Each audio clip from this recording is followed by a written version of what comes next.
Discovery, go and throttle up. Discovery, roger, go for deploy. Thanks, June, and to everybody in the shuttle program, the crew is go for launch. Roger, nice to be in orbit.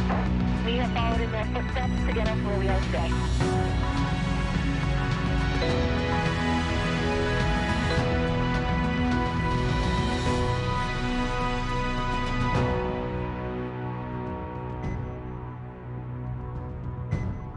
Hello, everyone, and thank you for tuning in to the NASA SpaceX Crew-7 mission, a long-duration rotational mission to the International Space Station for NASA astronauts Jasmin Moghbeli, Andreas Mogensen, Satoshi Furukawa, and Konstantin Borisov. I'm Jessie Anderson, and I'm an Integration and Test Engineering Manager here at SpaceX, and I am joined by NASA's Leah Cheshire. We are just under a couple hours away from the final approach and docking of Dragon to the International Space Station. The crew is awake and ready to monitor the final steps, so let's recap the mission thus far. Launch day preparations started early for our crew members. About 4 hours prior to launch, the crew completed their final medical checks. They joined the SpaceX team to get suited up into their spacesuits, and afterwards walked through the NASA operations and checkout building and made it outside to say their final farewells to their friends and family. We heard several different languages there. This is our fully international crew. The next destination for the crew was the launch pad. This was about a 20-minute ride in the Teslas to pad 39A, where the Falcon 9 and Dragon spacecraft were waiting for them. About 2.5 hours before launch, the crew ingressed or entered the Crew Dragon spacecraft, walking over that crew access arm, enjoying some views of the Space Coast from the Space Coast, of course heading into the White Room and then the spacecraft. At 3:27 a.m. Eastern Time, 12:27 a.m. Pacific, the 9 Merlin 1D engines ignited and Falcon 9 lifted off from Space Launch Complex 39A, marking the 11th time humans rode Dragon into orbit. With Falcon 9 first stage at full power, our crew began their journey to the International Space Station. Just after T+9 minutes, the first stage landed at landing zone 1. In a couple minutes, Dragon, contact on the big loop. Have you 5x5, Jaws?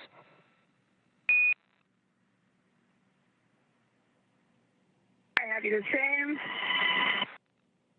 Houston, Dragon, contact on the big loop. Loud and clear, Jaws. How me? I have you the same. Station, Dragon on the big loop, contact. Dragon, station has you loud and clear. How me? Dragon has you loud and clear as well.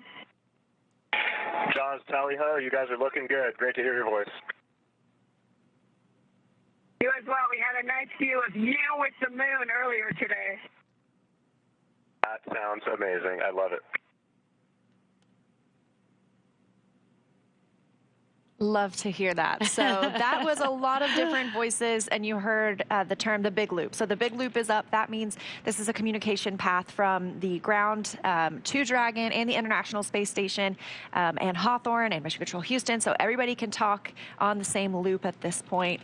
We will be entering integrated operations pretty soon. So you'll be hearing a lot of different voices from teams across, of course, here in Hawthorne as well as Houston, and then our space station and Dragon crew members as well. So back to liftoff last night, about 50 minutes after launch at 1:15 a.m. Pacific, Dragon executed the phase burn. This is the first of 5 major burns required to raise Dragon's orbit and position it for approach to the International Space Station. Dragon raised its orbit using the Draco thrusters over the last several hours as it chased down the space station. And just a few hours ago, the boost burn took place at 10:01 p.m. Pacific time. The boost burn put our crew in an orbit where Dragon's apogee, or the highest point, will be 10 kilometers lower than the station. After that, we executed the close co-elliptic burn at 10:45 p.m. Pacific time. The close burn placed Dragon on an orbit roughly co-elliptic with the space station, meaning it was maintaining an orbit roughly 10 kilometers lower than the station the entire way around the Earth. That's in contrast to only being 10 kilometers lower than the station during Dragon's apogee, or the highest point in its orbit, which is achieved by the boost burn. From there, at 11:54 p.m. Pacific, we executed the fourth major maneuver known as the transfer burn. This is where we raised Dragon's apogee at the highest point of its orbit to just 2.5 kilometers lower than the station. Then we rounded everything out with a final co-elliptic burn at 12:41 a.m. Pacific to once again maintain a constant orbit lower than the station, this time just that 2.5 kilometers below. This is a shorter burn lasting just over 30 seconds. So now we are getting into the approach initiation and final stages of Dragon's rendezvous with the space station. This is also when we start those integrated operations between the Dragon control team here in Hawthorne and the space station flight controllers in Mission Control Houston. You've got them both right there.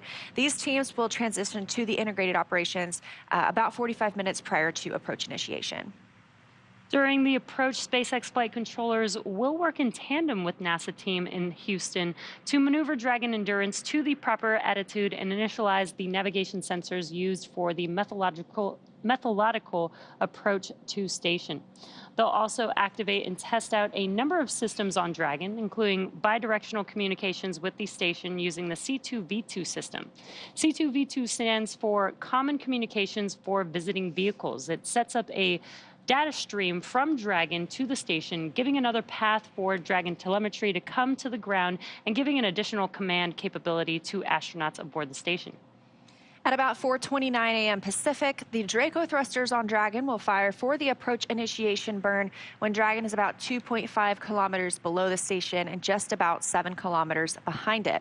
This will swing Dragon up until it's about a quarter mile, it's around 400 meters, directly below the station.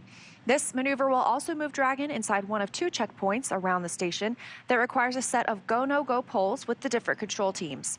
The first checkpoint is called the approach ellipsoid. You might hear it called the AE. This is an imaginary shape. It measures 4 kilometers by 2 kilometers by 2 kilometers. It's essentially a large three-dimensional oval. Before Dragon is given permission to move inside the approach ellipsoid, the capsule is configured on what we call a 24-hour safe trajectory. So this means that if for some reason Dragon lost control to its thrusters, it would be at least 24 hours before its trajectory would move inside the approach ellipsoid.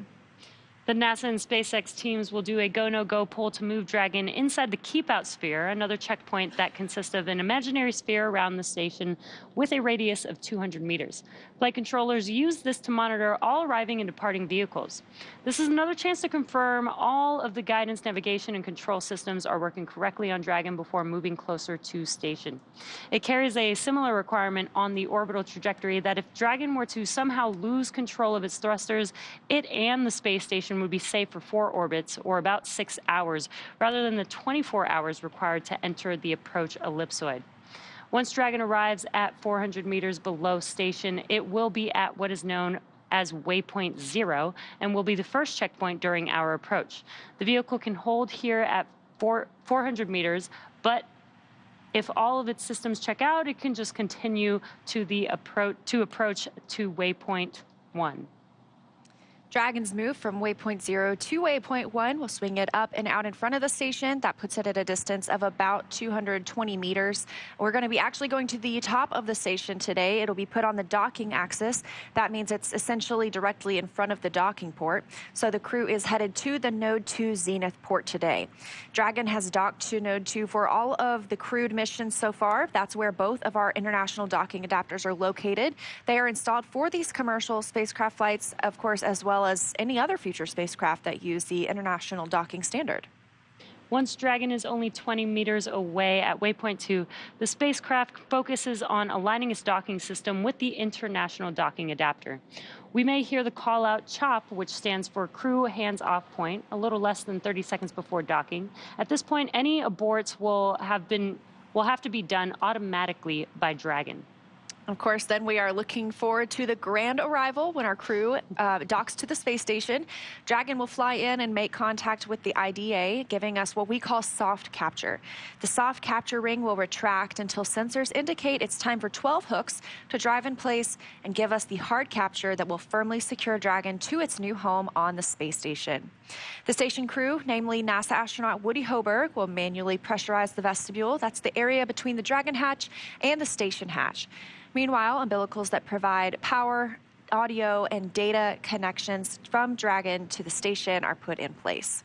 And then it's time for leak checks and hatch opening, which we currently have timelined to come a little more than 2 hours after docking. And let's see if we have some social questions.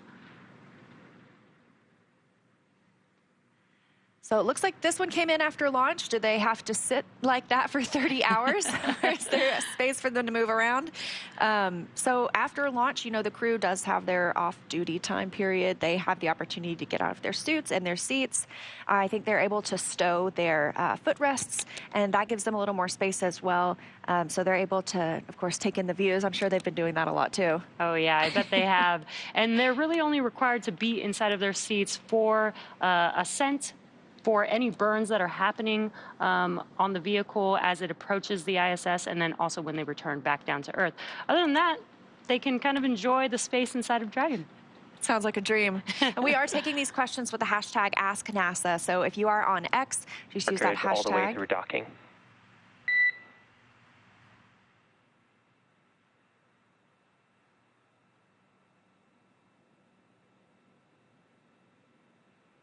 That was the core, so we expect to hear some comms from the crew and the core as we get into this more dynamic period of flight.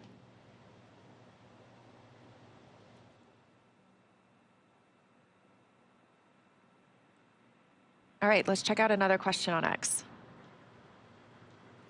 All right, since SpaceX Crew-7 is the most international launch, I'm wondering, has NASA ever launched a mission without any American astronauts? That's a very interesting question. Yeah, that is an interesting question. And I think one thing that is related to this is our new commercial low Earth orbit program at NASA. You know, we've seen 2 missions with Axiom and SpaceX launch together now. Those do launch from Kennedy Space Center, and they have a former NASA astronaut as the commander, but those are fully considered private, or they have astronauts from other governments. So it's not necessarily a NASA mission. It's not necessarily NASA astronauts on board. But that is happening, and that is kind of paving the way for the future of spaceflight, where we have a low Earth orbit economy. Right, and here's on your screen our international crew. We do have Jasmin Moghbeli as the commander, pilot Andreas Mogensen, Satoshi Furukawa as a mission specialist on this flight, as well as Konstantin Borisov. And we are coming up on AI burn pretty shortly, I think just about a minute away.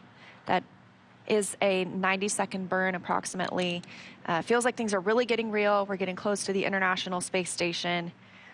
Right now we are about 4.8 miles from the station, so not too far.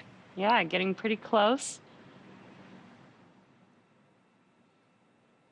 And again, this follows our on-time liftoff yesterday at 12:27 a.m. Pacific time, 3:27 a.m. Eastern time. So it's about a 30-hour ride to orbit this time. And we've mentioned, you know, they've had the opportunity to be off-duty, essentially. I'm sure hopefully they got some sleep in there. Hopefully they had some snacks. Yeah. But it's getting to be go time. I heard they suited up recently, so they should be in their seats, in their suits, doing leak checks, getting ready for docking. And we are just under a minute away from the approach initiation burn.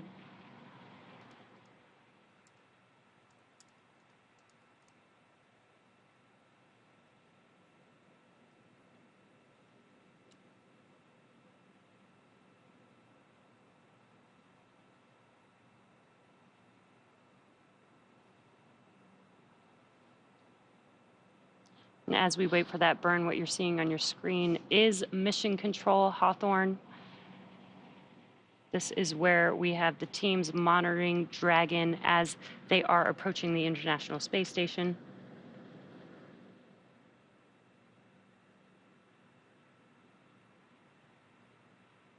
And of course, this approach initiation burn, we're using the Draco thrusters on Dragon.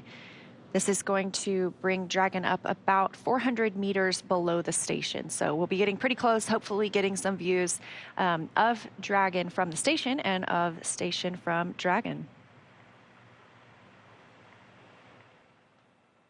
And we just heard that the AI burn has begun. We will probably also hear that call to the crew as well, potentially once it's completed, but it is about a 90-second burn.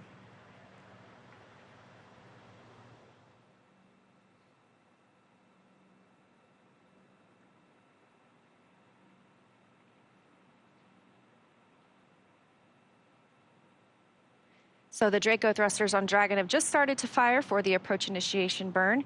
Dragon is currently about 2.5 kilometers below station, about 7 kilometers behind it. And again, this burn is going to swing Dragon up until it's about 400 meters, a quarter mile essentially, directly below the station. This also moves Dragon inside one of 2 checkpoints around the station that require our go, no go poles. We obviously got to go for that. The first checkpoint is the approach ellipsoid. We call it the AE. That's that 4 kilometer by 2 kilometer by 2 kilometer large 3-dimensional imaginary oval shape. Obviously, we consider this to be on that 24-hour safe trajectory, meaning if we lost control of the thrusters on Dragon, it would not move inside that approach ellipsoid for at least 24 hours. And again, we are waiting for just the confirmation that the approach initiation burn has concluded. Dragon does have the ability to perform a mid-course maneuver about halfway through the journey to Waypoint 0 to ensure the Dragon... And Dragon SpaceX on the big loop, we had a nominal approach initiation burn. If desired, you can review your impulsive retreat cue cards. SpaceX Dragon copies on the big loop, and reference cue cards have been reviewed. And Dragon SpaceX on Dragon to ground, just wanted to confirm that we will not be swapping a LiO cartridge as you previously asked. We'll remain on this cartridge all the way through docking. How copy? Dragon copies will stay on this cartridge.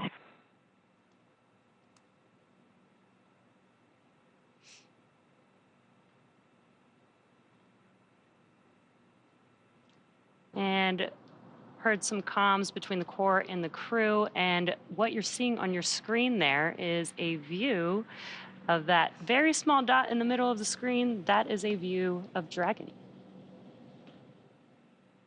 That's actually a view from Dragon looking at the International Space Station.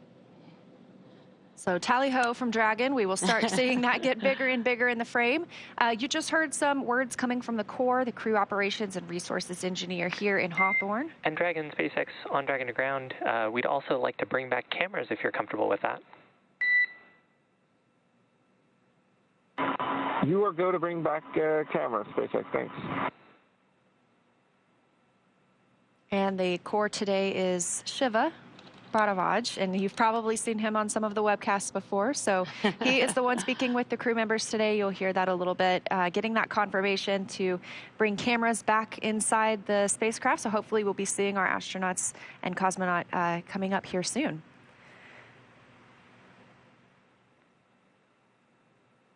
SpaceX Dragon on the big loop, successful intercom check. Good news, Dragon.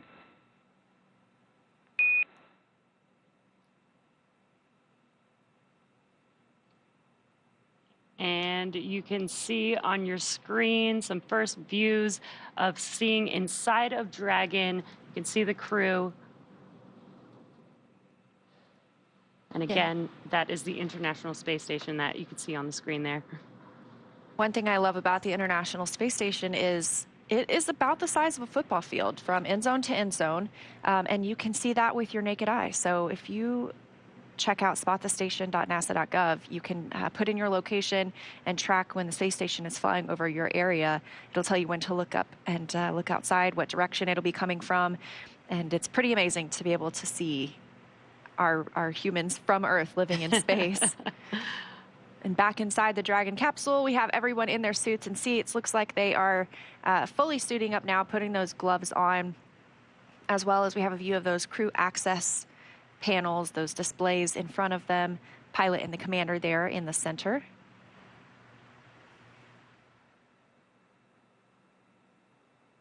Of course, Dragon does fly autonomously, but the teams can monitor via those panels. They can also send commands if they needed to the spacecraft. And we can see Dragon has a busy schedule ahead, but even in space, it still takes two to tango. The International Space Station is also a factor in the mix for this dance-like approach operation. So let's check in with NASA's Sandra Jones in Houston. How's it going over there, Sandra? Hey, Leah, good morning and welcome to the International Space Station Flight Control Room at the Johnson Space Center in Houston, Texas. We are gearing up for this morning's docking and looking forward to having Crew-7 on board Space Station here soon. But before the crew can come aboard, Endurance will complete its docking. 4.010, suit donning and audio configuration is complete. And on the big loop, SpaceX copies, and you are go to begin 4.011 for suit leak check. Copy, go to begin 4.011 suit leak check.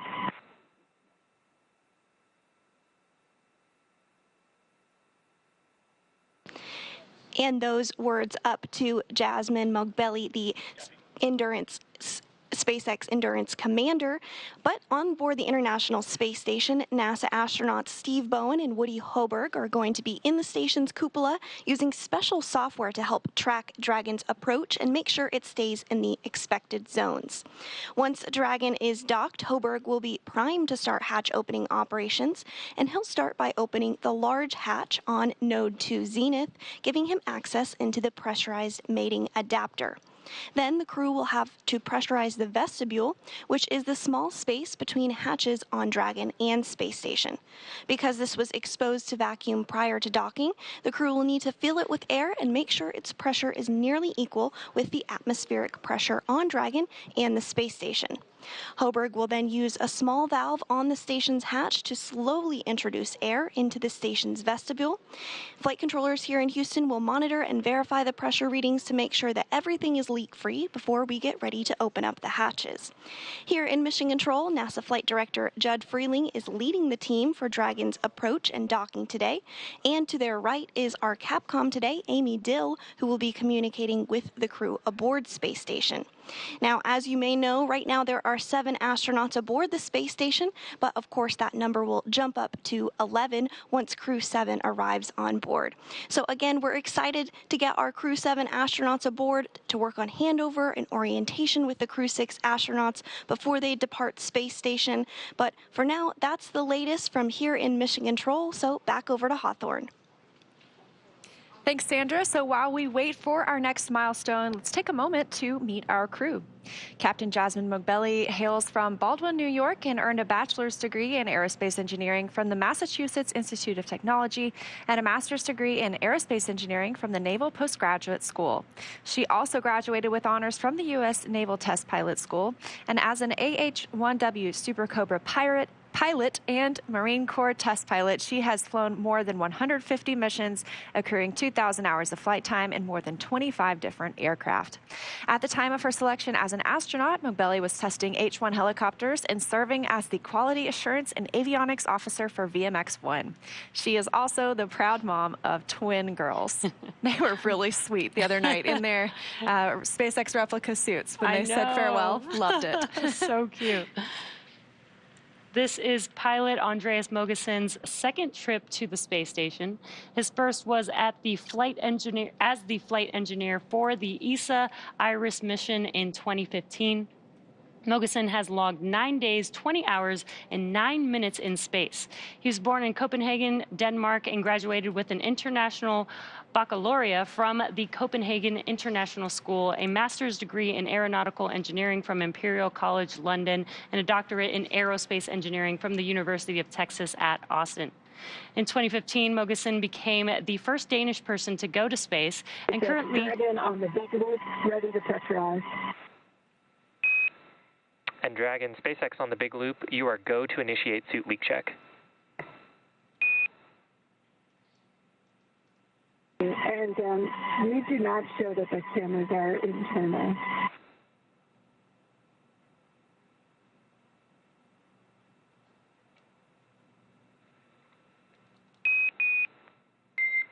And Dragon, SpaceX on Dragon to ground, we are seeing good video.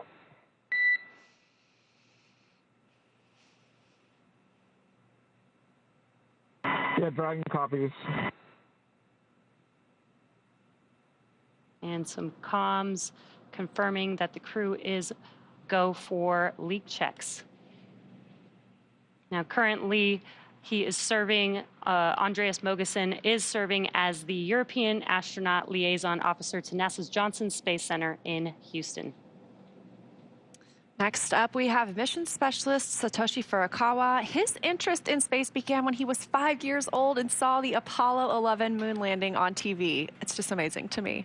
He was also a fan of the Japanese TV space hero Ultra 7, and his professional career began as a medical doctor. But after seeing a news report about Japan auditioning for new astronauts to do science experiments on the space station, he decided to apply.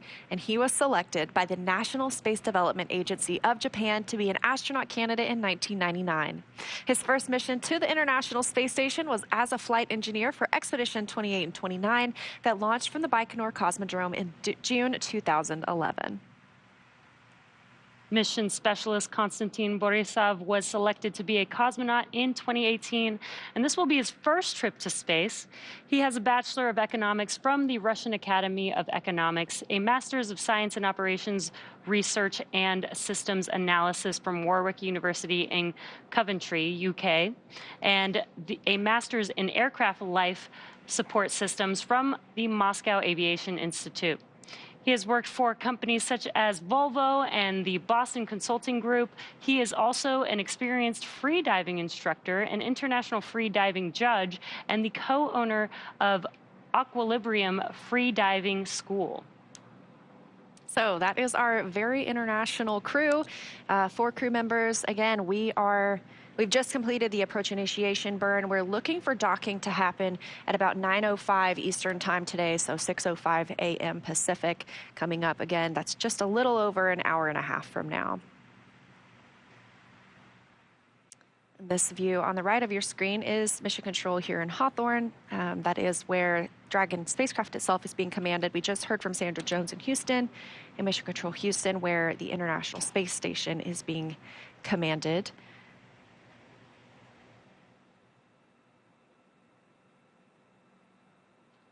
And there you can see on your screen the Dragon spacecraft. It is about 27 feet tall. There are some differences in this Dragon spacecraft that we see now, the second iteration, and the first one, where at the bottom they're pointing out those solar cells. Those are on the base of the trunk of Dragon. The previous iteration of Dragon had solar arrays, and of course, trunk is jettisoned ahead of re-entry, so it'll stay attached the entire time while we're on the International Space Station, but only that top half, that top portion where the crew is inside, of course, that's what brings everyone home and safely splashes down off the coast of Florida. And we expect to see that happen in just about a week with our Crew-6 crew members currently living on the International Space Station. They arrived about 6 months ago. Dragon, we show 4 good leak checks.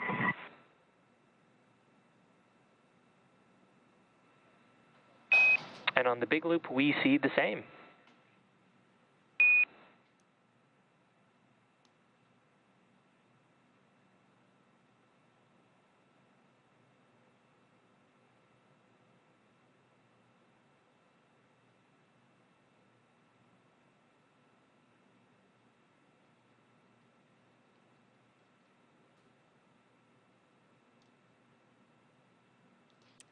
And we just heard confirmation of 4 good suit leak checks, so that's great news.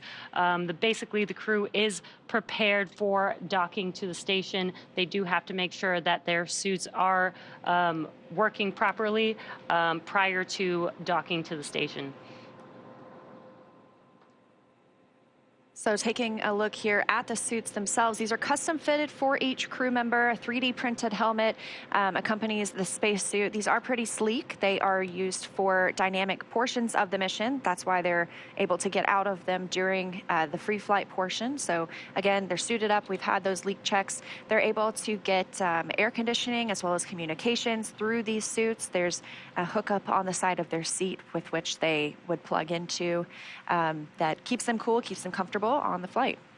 Yeah, we always like to say that the Dragon spacesuits are an extension of the Dragon capsule itself because they do need to work together basically as one unit to ensure that the crew is safe, needs to provide the same nitrox air inside of the suit if needed, just as inside of the cabin. So very much so like one unit working together. So the next milestone coming up is the mid-course maneuver. It can be done. It's about halfway from our starting point of approach initiation to waypoint 0. So it's a small burn. It helps fine-tune that approach.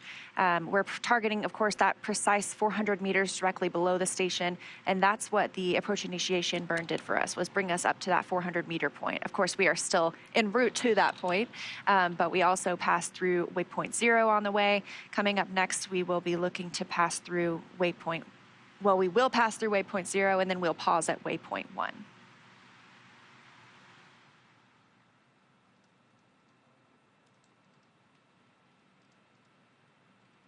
And there you can see that maneuver there as the space station will move upwards into waypoint 1.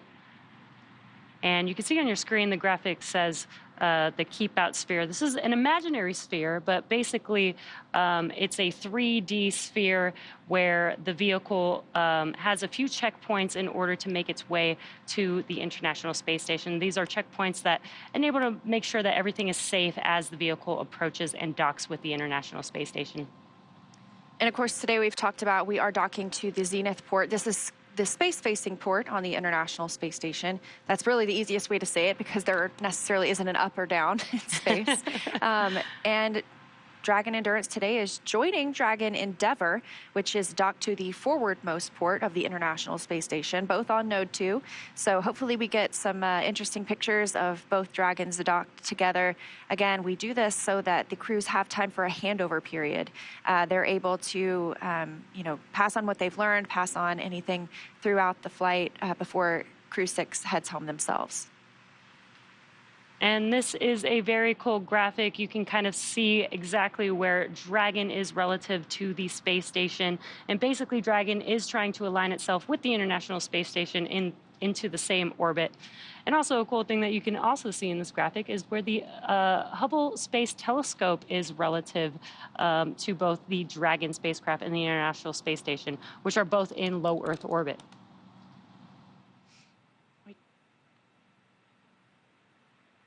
We are taking your questions on X with the hashtag AskNASA. So if you're wondering something, we will definitely try our best to bring that up and answer it here. So let's see if we have anything.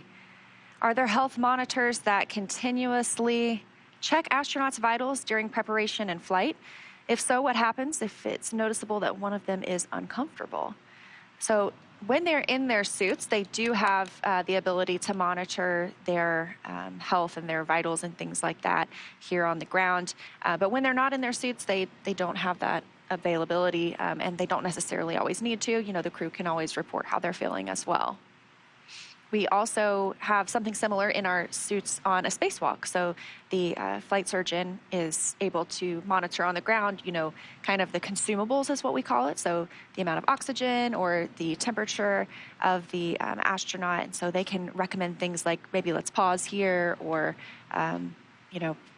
whatever we need to do to either extend the time that they're available to use the suit or just to make sure that they're comfortable and can get the work done on the space station. Yeah, very cool. We've got another one here. Is there a difference in the amount of fuel and propellant for cargo, payload, or crew? Yeah, that's a very interesting question. One thing to point out is that the cargo Dragon actually does not have the abort thrusters, the Draco thrusters, that the crew vehicle have. So essentially, you would use less fuel or need less fuel for a cargo mission than for the crew mission. Yeah, of course, we call those the Super Dracos, and those are inhibited once we get on orbit. So those are no longer necessary, no longer in use for the flight. Any of the thrusters that are being used are either the service section Dracos or the forward bulkhead Dracos. Those Super Draco thrusters around the base of the capsule are really only to help in a launch abort scenario. This question, what is the expected time of arrival on the International Space Station? So we are a couple of hours away. Well, actually less than that. We expect to see arrival at 6:05 a.m. Pacific time, 9:05 a.m. Eastern time. So we're going to see things getting moving along pretty quickly here. Moving along into our next milestones. I think coming up next, we will pass through Waypoint 0. Again, it's not a stopping point. It's just another way we can monitor Dragon's approach to the International Space Station.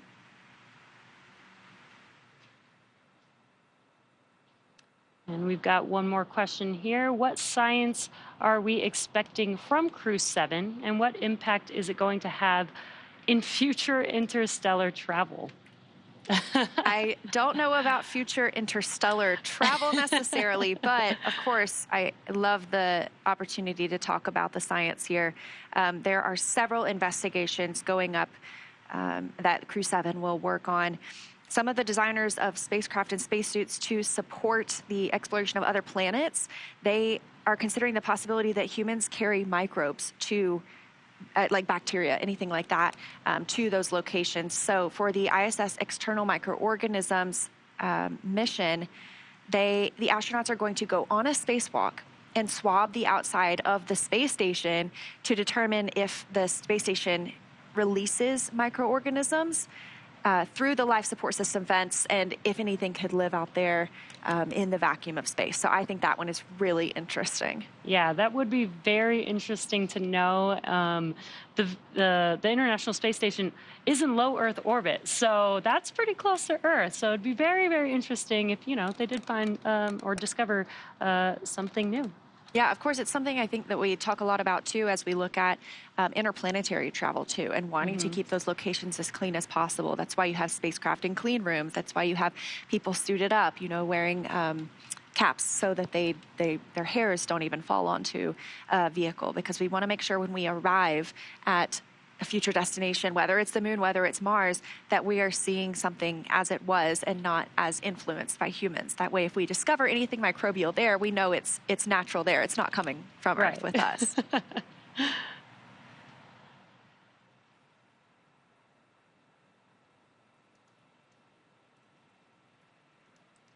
Now on your screen, on the left-hand side is Mission Control Hawthorne. This is the team that's actually monitoring Dragon, and they monitor Dragon from liftoff all the way to the crew arriving at the International Space Station, as well as when the crew returns back home all the way through splashdown.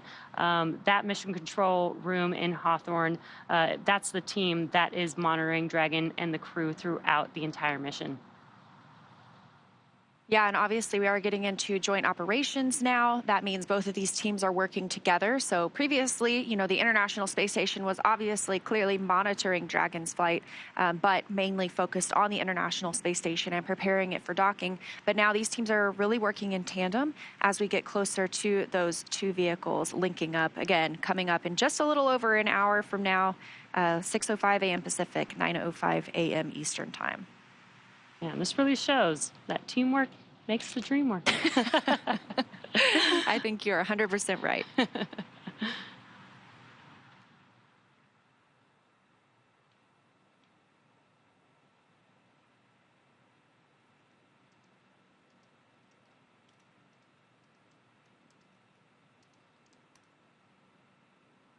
So we were talking a little bit about the science that Crew-7 will be working on. Of course, the International Space Station has been in orbit been constantly inhabited for almost 23 years now. So there have been thousands, I would think, I know hundreds, definitely over 1,000 scientific experiments going on the International Space Station.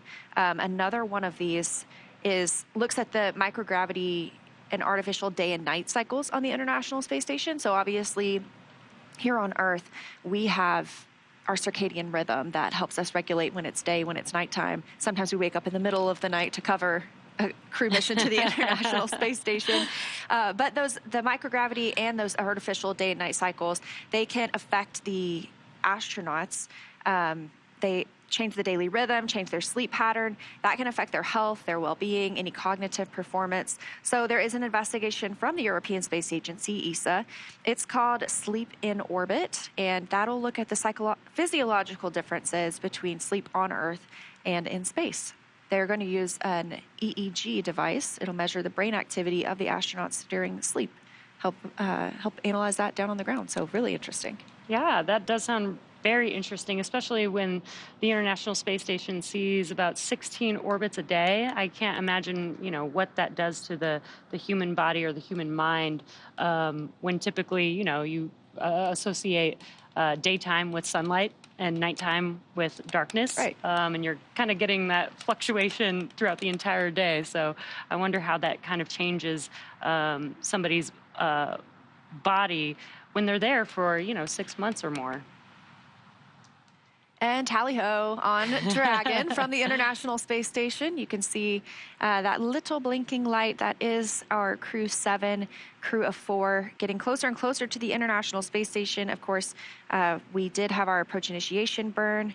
We are standing by. We may see a mid-course maneuver. This is an optional burn just to help fine-tune that approach to the International Space Station. We will pass through Waypoint 0, and then Waypoint 1 will do that brief pause. I'm pulling up my data right now. Let's see. We are just about a mile from the International Space Station. So if you've ever run a mile before, you can run between Dragon and the space station. That's how close they are. Of course, it is a very slow and steady approach at this point when you have 2 spacecraft, getting ready to connect. It's very fine-tuned. And I just did get confirmation the mid-course maneuver is underway. This will be a short burn. Again, just fine-tuning, making sure we put Dragon exactly where we want it before it docks to the zenith or the space-facing port on the International Space Station. And kind of going back to what you see on your screen, much like a ship has starboard and port to that green and red light to see the orientation. Dragon and these spacecraft also have that same green and red light so that you can tell what the orientation of the vehicle is in. So we have, again, conducted the approach initiation burn. We are in the mid-course maneuver right now. Again, very short burn just to confirm and make sure we're exactly where we want to be on Dragon. Soon we should be able to see some views of the International Space Station from Dragon as well. Now we are docking to the zenith port today, the space-facing port. We may not have views at the time of docking. That is because when we send signals from the cameras, we don't want it to bounce back off of Dragon. That can damage the cameras themselves. So we may not have views during that point as it prepares to dock, at least not from the closest camera, but we will have confirmation. And Dragon SpaceX on the big loop, we had a nominal mid-course correction and the trajectory has converged on Waypoint 0. Expect Waypoint 0 arrival at 1217 Zulu. SpaceX Dragon copies all and copy 1217. Great news. We had confirmation that the mid-course maneuver is complete and that we are on track to Waypoint 0 at the 5:17 a.m. Pacific time timestamp there, which is just about 18 minutes from now. And of course, they could hold at Waypoint 0 if they wanted to, but we don't have anything that's tracking for us to do that at this time. They'll be able to move right through Waypoint 1. I believe that's about 220 meters from the station. And these pauses are built in so that we can continue to check the systems on Dragon as well as on the International Space Station side. Just make sure everyone is still performing optimally before we get into this delicate dance, as we've called it before. And like we were just talking about, we see liftoff happen so fast. The crew is traveling very quickly, catching up to the International Space Station. Some of these burns last quite a long time, but as we get closer and closer, it is much slower, much more paced as we get into the approach ellipsoid, the keep out sphere, just bringing these 2 spacecraft closer together and making sure that we are very careful as we bring them together in space.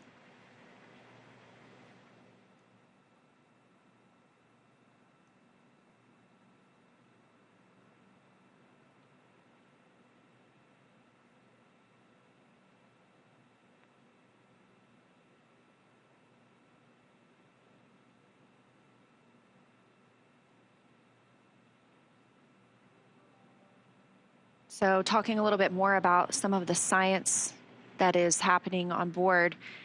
For longer journeys to the moon and Mars, we've talked a little bit about this. You know, the International Space Station is such an amazing test bed for us to conduct scientific research, you know, experiments themselves, but also on human bodies. So as we think about those missions, the scientists are looking at how this extended time in space affects the human body, because of course we know missions to Mars are going to be longer than these 6-month mission durations to the International Space Station. So astronauts on these missions of various length can participate in an integrated set of studies that monitor their health before, during, and after the missions. These are 14 experiments. They are collectively called the Complement of Integrated Protocols for Human Exploration Research. To shorten that, we just call it CIPHER. These collect multiple physiological and psychological measures of the human response to time and space. So these results could play a pivotal role in ensuring the safety, the health, the success of astronauts on deep space exploration missions, which of course is our next big goal. Right, like we've sent humans, you know, hundreds of thousands of miles away, but on interplanetary missions, they're going to be going potentially millions of miles away, right? And we would like to know, you know, maybe how these long duration missions affect the body, so that we can understand how the body will react, you know, in a longer period of time, maybe longer than 6 months. It could be months, it could be years. And, you know, we do have NASA astronaut Frank Rubio on board, who will, when he comes home, hold the record for the longest amount of time in space. I believe it's 371 days. So over a year in space for an American astronaut. That'll be the new record. He is still on board. We expect to see him come home next month. So I know he must be looking forward to his return to Earth. Now, our next milestone is we expect Waypoint 0 arrival. Again, that'll be at about 5:17 a.m. Pacific time, so about 15 minutes from now.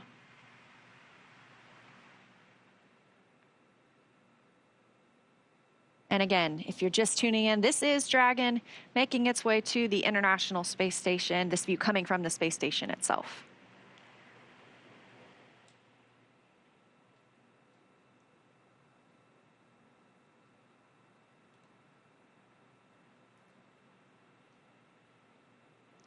And again, we are taking your questions on X with the hashtag AskNASA. See if we have some questions here. How long was the prep for this mission overall? Ooh, that's a great question. Yeah, so, you know, a lot of these crew members have been assigned to this mission for probably over a year-ish, but they've been astronauts for longer, or a cosmonaut for longer. You know, we know Satoshi Furukawa was selected as an astronaut in 1999. So upon selection, you really start your prep for your missions, even though you don't necessarily know what mission you'll be on at that time. But you start things immediately, like training how to use the systems on the International Space Station, how to perform maintenance, how to do spacewalks. So your training really starts the day you become an astronaut candidate. However, training for this mission gets a little more intense when they are assigned, and when they can come here to Hawthorne and start training with the teams here, as well as training specific, you know, experiments they might conduct on the International Space Station. Right. It's not just training for the liftoff and launch to the International Space Station, but it's all the training that includes, you know, flying, potentially flying Dragon if needed, performing the science experiments on the International Space Station. Sometimes the astronauts actually have to go and help, you know, build or rebuild or maintenance parts of the International Space Station, so they'll need training on that as well. So it's a pretty dynamic training program for these astronauts.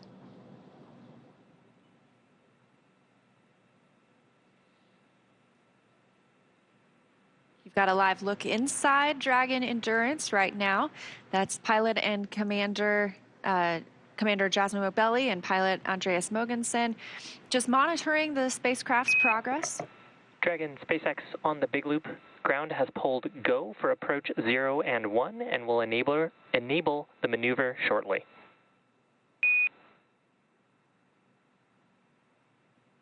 SpaceX Dragon copies, go for approach 0 and 1. And those words confirming that we are good to continue the approach to the International Space Station, and we'll pass through Waypoint 0. Again, we expect that Waypoint 0 mark to come at about 5:17 a.m. Pacific, so about 12 minutes from now. Again, they will not pause there. They will go to pass through to Waypoint 1. That's about 220 meters away from the International Space Station. This view again from inside Dragon, crew monitoring as Dragon flies autonomously to the International Space Station, continuing to get closer and closer. That approach initiation burn brought us up about 400 meters directly below the station. We are now about 686 meters from the station, or about 0.4 miles. So getting closer and closer, again, looking for docking at 9:05 a.m. Eastern, 6:05 a.m. Pacific, so almost exactly an hour from now. And we did see views of the International Space Station before, which looked like a tiny little dot, and now we are getting so close that you can really see the International Space Station there, and that's on your left-hand screen. And looking from the International Space Station to Dragon on your right-hand screen, getting a really cool view of Dragon. And you see that glow. That is the spacecraft are both going into an orbital daytime. So we've talked about how the at orbital velocity, you're orbiting the Earth 17,500 miles per hour. You see a sunrise or a sunset every 45 minutes. So they're going into that sunrise period. That's why you saw that glow, that blooming on the camera. They will be there again for about 45 minutes. It does look like we may dock just as we get into an orbital nighttime. But again, this view on your right-hand side of the screen, the Dragon capsule itself, and then its destination on the left, the International Space Station, both have eyes on each other. And we are in the big loop, as we talked about earlier, meaning they can all communicate on the same communication network. And we did get a go for approaching Waypoint 0 as well as Waypoint 1. We're just about 10 minutes away from the expected time of arrival at Waypoint 0. And again, this is just a checkpoint. They do not need to stop. They can continue to pass through Waypoint 0 and move to Waypoint 1, which will swing it up and out in front of the space station. And it'll pause at a distance of approximately 220 meters away from the station. Now, right now, as we speak, the International Space Station has just started flying over the state of Washington. It's about to fly directly over Seattle. So if you're in the area, it is about to cross over into Canada as well. So if you're in that area near that border, go outside, maybe look up. You can always check out spotthestation.nasa.gov to see when it'll fly over you. But it is going to pass over the continental U.S. Right now. It's flying right over the state of Washington. So I'm sure if they looked down right now, would have beautiful views of the mountain ranges there.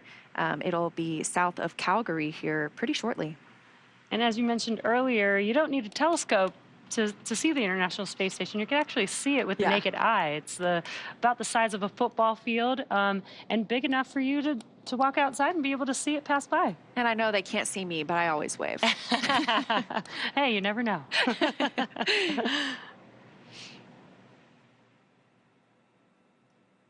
So again, things still progressing pretty smoothly this morning. Next milestone being that they will pass through, will not stop at Waypoint 0, less than 8 minutes from now.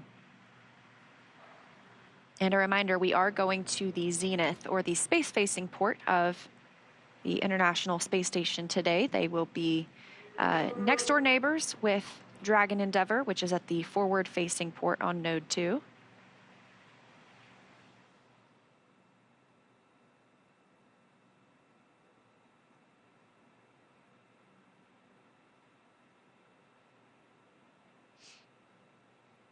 And right now on the International Space Station, we have 7 crew members. So we are going to have 11 people living and working on the orbiting laboratory for the next several days. We'll start looking at an undocking timeline and a splashdown date for Crew-6 pretty soon. But we want to make sure they get that handover time. So right now, again, 7 people living on the space station. Right now, it looks like 4 of them are having their midday meal. So on the space station, they use Greenwich Mean Time. It's just a little bit after noon there, about 12:10 p.m. A few of them are eating. Again, this is a weekend day, so technically, sometimes if there's not operations going on, they do get time off on the weekends. They're able to relax, talk to family members. Right now, several of them are eating, and then Woody Hoberg will step into the Dragon approach monitoring. He will also work on pressurizing the vestibule once we are docked.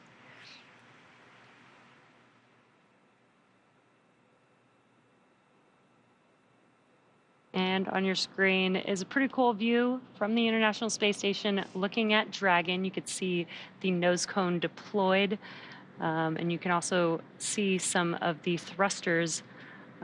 They're using the Draco thrusters to maneuver Dragon towards the International Space Station. You can see Earth in the background. Yeah, right now they are flying over Saskatchewan, so south of Saskatoon. That's the view below Dragon there. And then Dragon's view of the International Space Station. So if you're in that area, go take a look up. You might spot our crew members.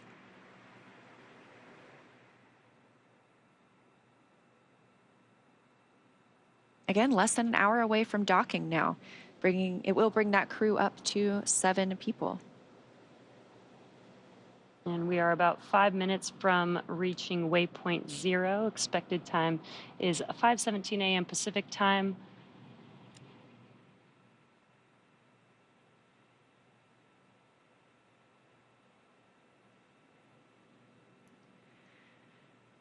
So during that crew handover period, when we talked about, these 11 crew members on the International Space Station, we have Crew-6. That consists of Stephen Bowen, Woody Hoberg, Sultan Al-Nayati, and Andrei Fedyayev. They have been living up there for about 6 months now. And before we bring them home, we want them to be able to talk to Crew-7. We have some first-time flyers, especially on this spacecraft. So we want them to be able to show them the ropes of what's going on aboard the International Space Station. They can hand over any science experiments that they've been working on, show them any of the safety protocols. That's actually one of the very first things that they will do right after they dock. They will move into an ISS safety briefing. They get a lot of training on the ground about how to handle any contingencies or off-nominal situations, but once you get in space, it's just different. You need to do it again. You need the refresher. So it's, safety is the utmost importance. So that's the first thing that they'll do after they dock and do their welcoming ceremony for us. But that crew handover period, it gives a nice buffer for these team members to be able to share what's been happening on the International Space Station over the last 6 months with this crew who has just arrived.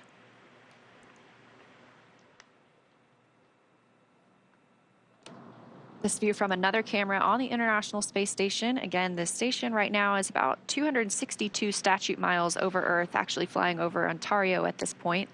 It's moving pretty fast. Just a couple minutes ago, it was flying over Washington State. We're now all the way over Ontario, so 17,500 miles an hour. That is about 5 miles per second. Quite speedy. And speed is relative, so it doesn't look that fast on your screen, but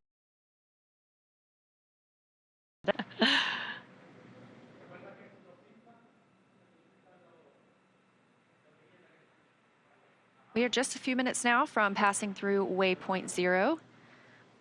And we expect to pass through Waypoint 1 as well. That'll be about 20-25 minutes following our pass through Waypoint 0. Again, these are points built into the docking process. That way, if we needed to hold at these, we definitely can. It's a great opportunity to check out any systems, but the teams here in Hawthorne as well as in Houston have pulled go. They're not tracking any issues that would preclude us from a safe docking. Again, looking at that coming up at about 6:05 a.m. Pacific. And our Cronus flight controller in Houston is the one who is navigating these cameras on the International Space Station. So they always do a great job of getting us some really amazing views as Dragon gets closer.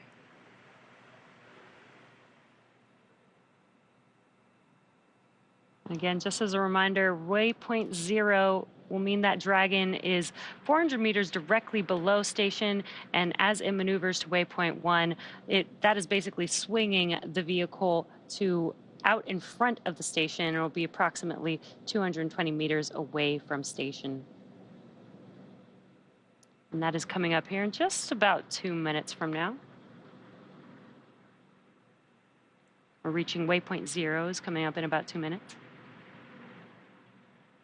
Waypoint 1 puts us on the docking axis, so it pretty much lines us directly up with that corridor that the spacecraft will follow all the way in to where it docks on the zenith port of the International Space Station. There is a pause at waypoint 2. That's about 20 meters away, so that is kind of the final check of all the systems on both sides of the spacecrafts to make sure that everyone's still go for docking. We're not tracking any major issues. They can hold there for any lighting changes if they wanted to, but not always necessary. So sometimes it's a brief pause, and sometimes they just hold to make sure that everything is checking out as planned. And you did just see a view inside of the cabin of Dragon, and you saw our astronauts, our commander and pilot there, basically just monitoring. Dragon is an autonomous vehicle, so really all the crew needs to do is just monitor as they approach the station. There's really no manual driving or flying at this point. This gives you a great view with the nose cone open. That's where the docking mechanism is located. That's the hatch through which these astronauts will fly through Dragon and into the International Space Station. Of course, yesterday during launch, we saw them enter through the side hatch. They won't use that again until they splash down and are back on Earth and egress on the recovery ship. So, we just got confirmation. We have arrived at waypoint 0. We are converging trajectory on waypoint 1. So again, things continuing to move smoothly. We'll start to get a different view of the International Space Station as we're going to be going to the zenith port. So we're going to be going directly above it. We'll be looking down on the space station. So that view we have right now of the space station looking down on Dragon, it'll be flip-flopped. So Dragon will be looking down on the space station and see Earth below that.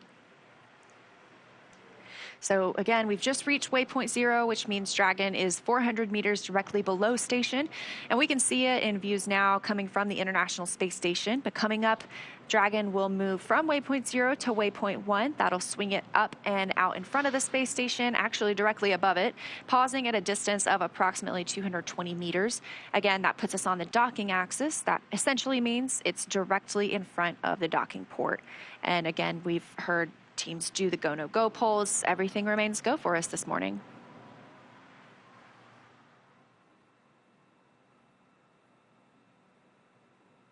So again, coming up next, we will see Dragon SpaceX on the big loop. Approach 0 has started and the trajectory has converged on waypoint 1. Expect arrival at waypoint 1 around 1259er UTC.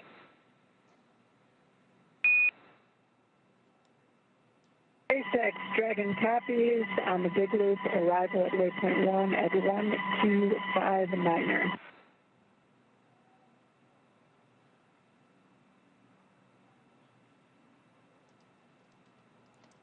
And just the core communicating with the crew, confirming that they are on their way to waypoint 1.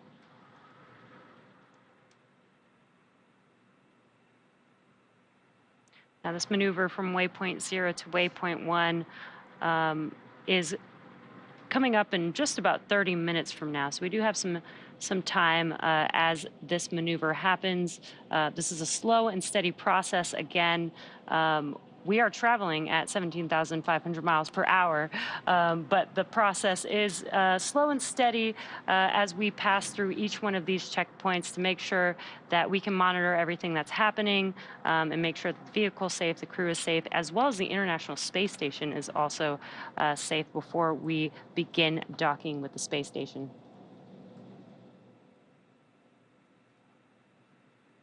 We were just talking about what's underneath the nose cone. So obviously the docking port, but we also have those forward bulkhead thrusters. We use those for some of the larger burns. We also have the service section Draco thrusters. Those are positioned around the spacecraft.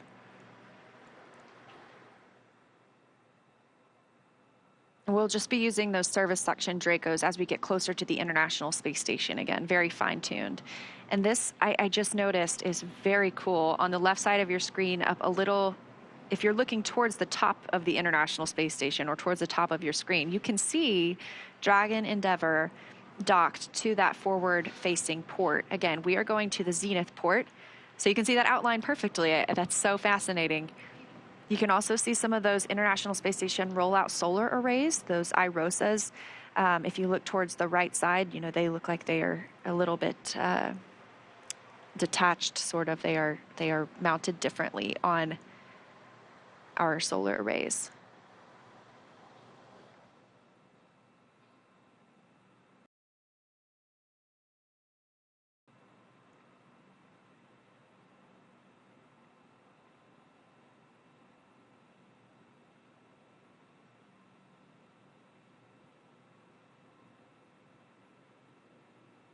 Again, we have passed through Waypoint 0, heading up to Waypoint 1. International Space Station looking especially beautiful this morning.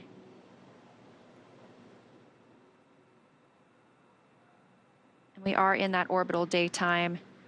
We are now flying over the Atlantic Ocean, so we have, at this point, passed over the continental U.S., North America.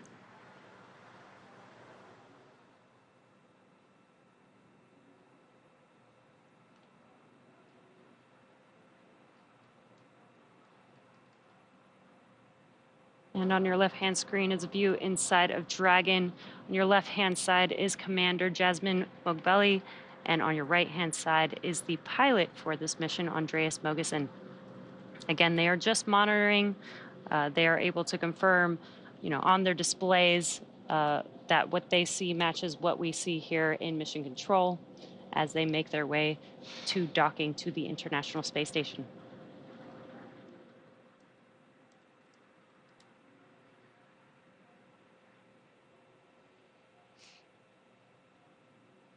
And these views are really awesome. Seeing Earth in the background, looking almost so crisp there. I know. And Crew-7, once they arrive at the International Space Station, they will have these beautiful views for about 6 months, living and working, doing science and research on the International Space Station. We did get an updated docking time. It has shifted just a few minutes to the right. We're now tracking 9:08 a.m. Eastern Time. Literally just a 3-minute change, so just fine-tuning after we've done the approach initiation burn and that mid-course maneuver. Again, we've passed through Waypoint 0, moving up toward Waypoint 1. Things continue to look good so far for Dragon Endurance on its journey to the International Space Station.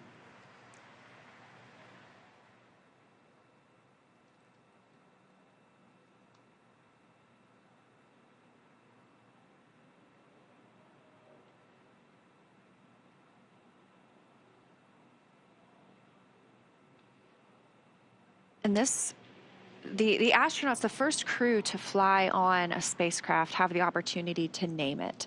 And so the first flight of Endurance was the Crew-3 mission. It was named Endurance by the astronauts themselves. Obviously, they said it's a tribute to the tenacity of the human spirit as we push farther than ever with commercial opportunities in low Earth orbit and plans to go to the moon and Mars. So common theme.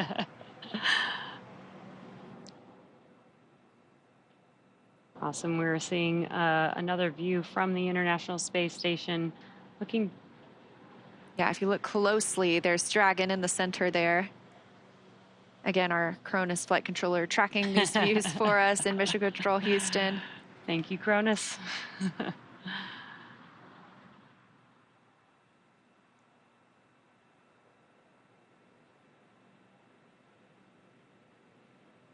And as a reminder, as Dragon approached Waypoint 0, was directly under the International Space Station. As it moves to Waypoint 1, it's actually going to swing up and align itself with the space station.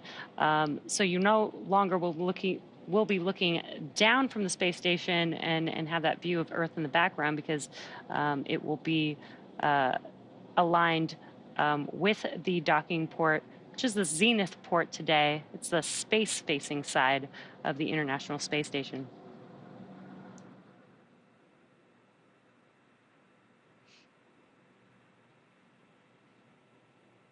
Once our astronauts arrive and our cosmonaut arrive to the International Space Station today, they will be members of Expedition 69.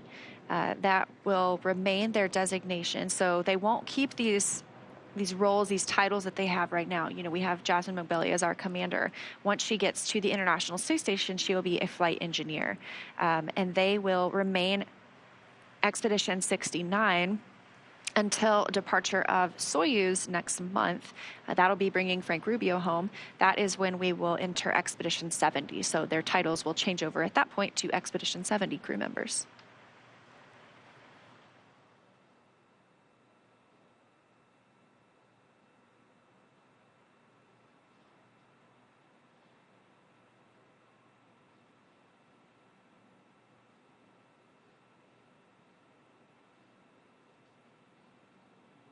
We're about 25 minutes until we expect to reach Waypoint 1. Sorry, about 35 minutes, I believe. Again, that's that 220 meter. It can be used as a hold point. I don't think we intend to use it as a hold point today, but it is on the docking axis. It'll be directly above the International Space Station, directly above that zenith port on Node 2.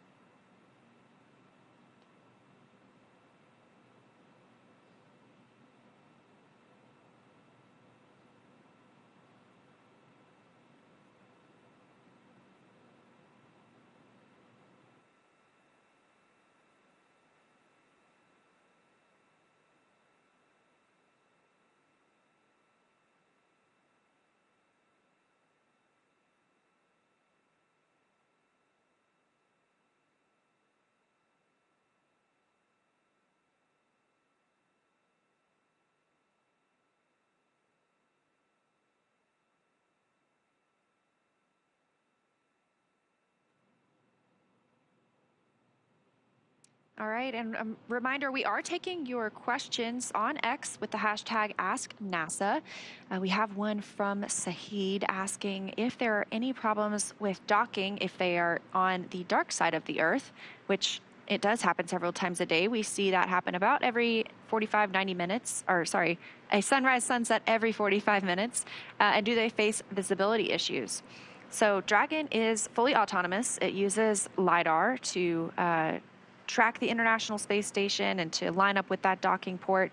The crew members do have the opportunity to take control if needed, but they don't necessarily need to wait for that lighting. The Dragon knows where the station's docking port is, and we have lights out on the exterior of the International Space Station anyway. So sometimes we do hold for lighting just to double confirm, just to make sure, but there is usually no problem docking in darkness. Yeah, I believe it's actually more of a problem when it's too bright. So when it's too bright, they do take a pause and wait for it to get a little bit darker, just to make sure that, again, because this is an autonomous vehicle, make sure that the Dragon spacecraft can actually see the International Space Station.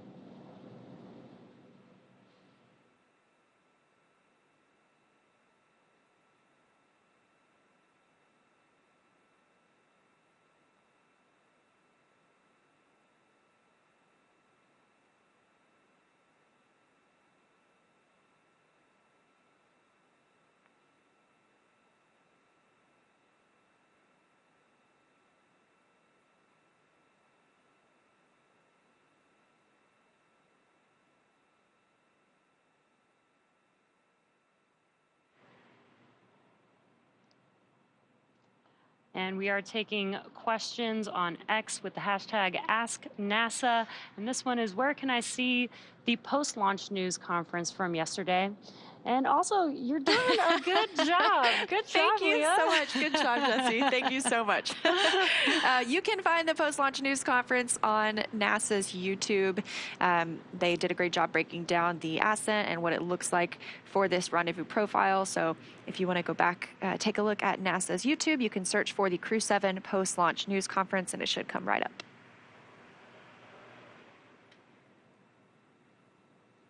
Next question is, when will Crew-7 be back to Earth? Well, these are long-duration rotational missions, but the durations are approximately 6 months.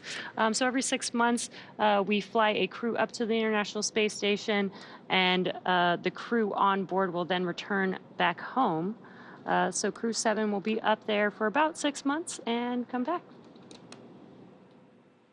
We're starting to see the views change a little bit. You know, we were looking directly down on Dragon, but now we are swinging up and above the International Space Station, because we'll be docking to that zenith port. So again, like I mentioned earlier, we were looking directly down on Dragon with the Earth below it. Pretty soon, Dragon will be looking directly down on the International Space Station with the Earth below it.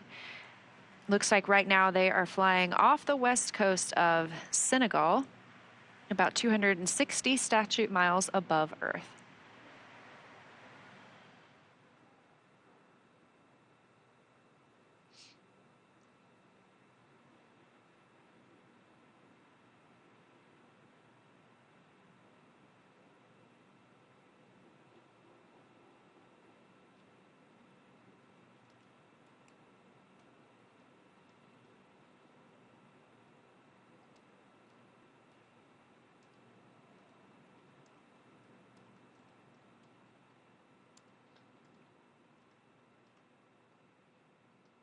And if you're just now joining us, you are tuned in to the Crew-7 mission.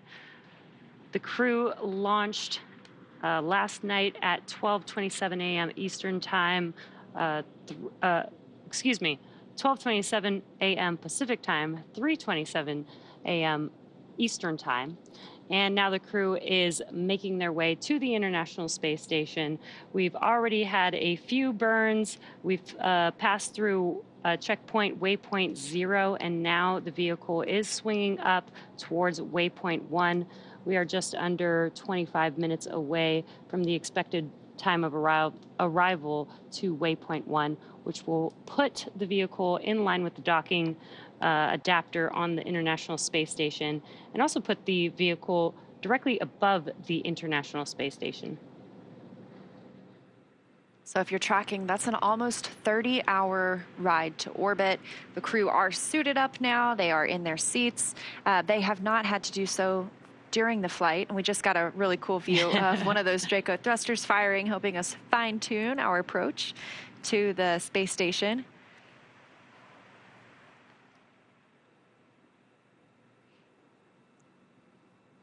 Our 4 crew members arriving today: Jasmin Moghbeli, Andreas Mogensen, Satoshi Furukawa, and Konstantin Borisov.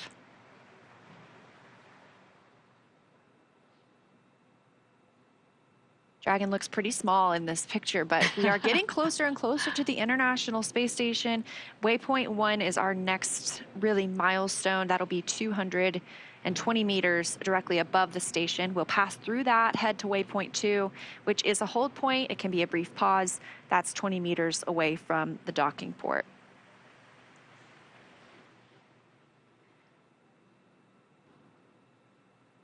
And once the astronauts arrive, they will be joining a crew of already 7 people living on the International Space Station, so bringing that total up to 11. The other astronauts and cosmonauts living on the station right now are Stephen Bowen, Woody Hoberg, Sultan Al-Nayati, Andrei Fedyayev, Frank Rubio, Sergei Prokopyev, and Dmitry Petelin.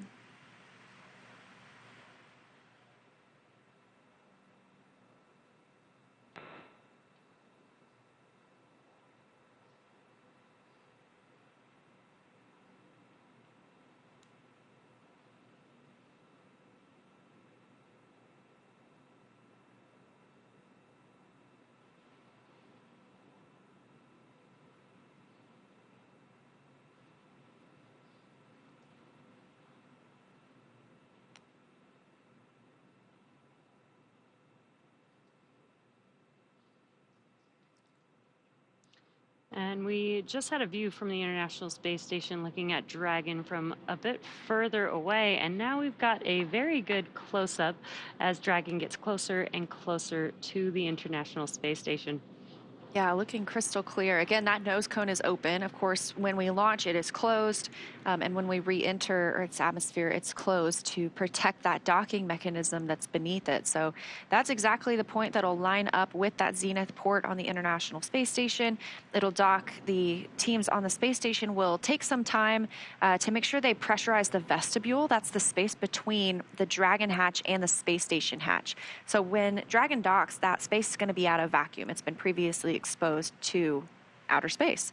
And we want to make sure that it's equalized before we open up those hatches and the crew floats in. So that is a process that takes about an hour-ish, you know, making sure that we've got all those levels equaled out before we welcome the crew aboard the space station.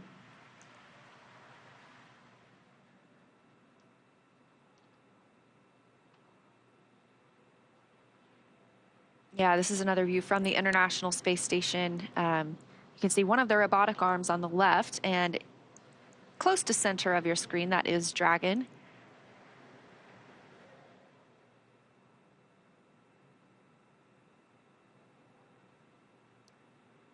And that robotic arm is attached to the Japan exposed facility, so we are able to put some of our experiments outside in the vacuum of space.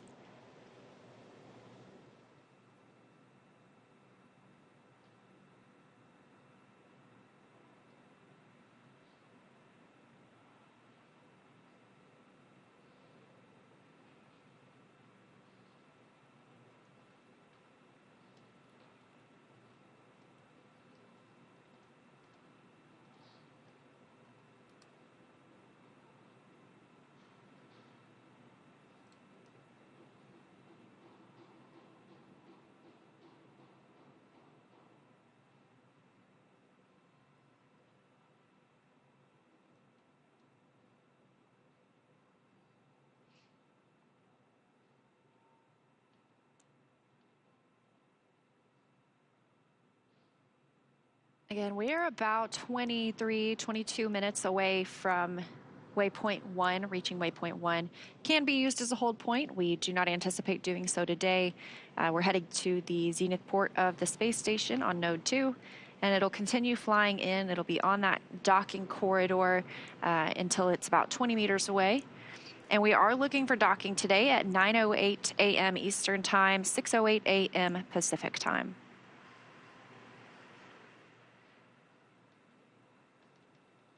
And this, again, is Dragon Endurance that we're looking at. It flew first on the Crew-3 mission.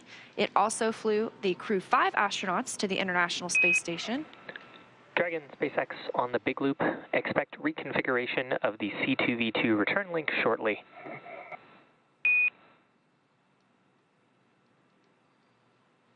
SpaceX Starion passes on the big loop.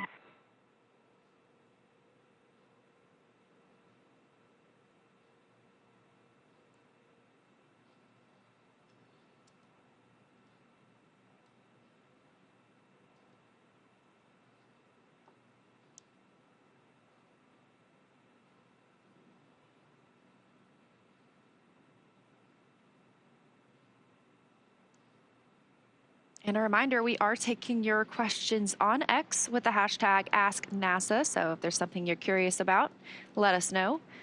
This question from Jack: what have the astronauts been doing in between launch and docking?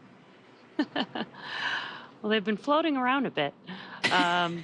But they have had some rest periods, some meal periods. You know, they're able to eat while they're in microgravity as they're making their way to the International Space Station.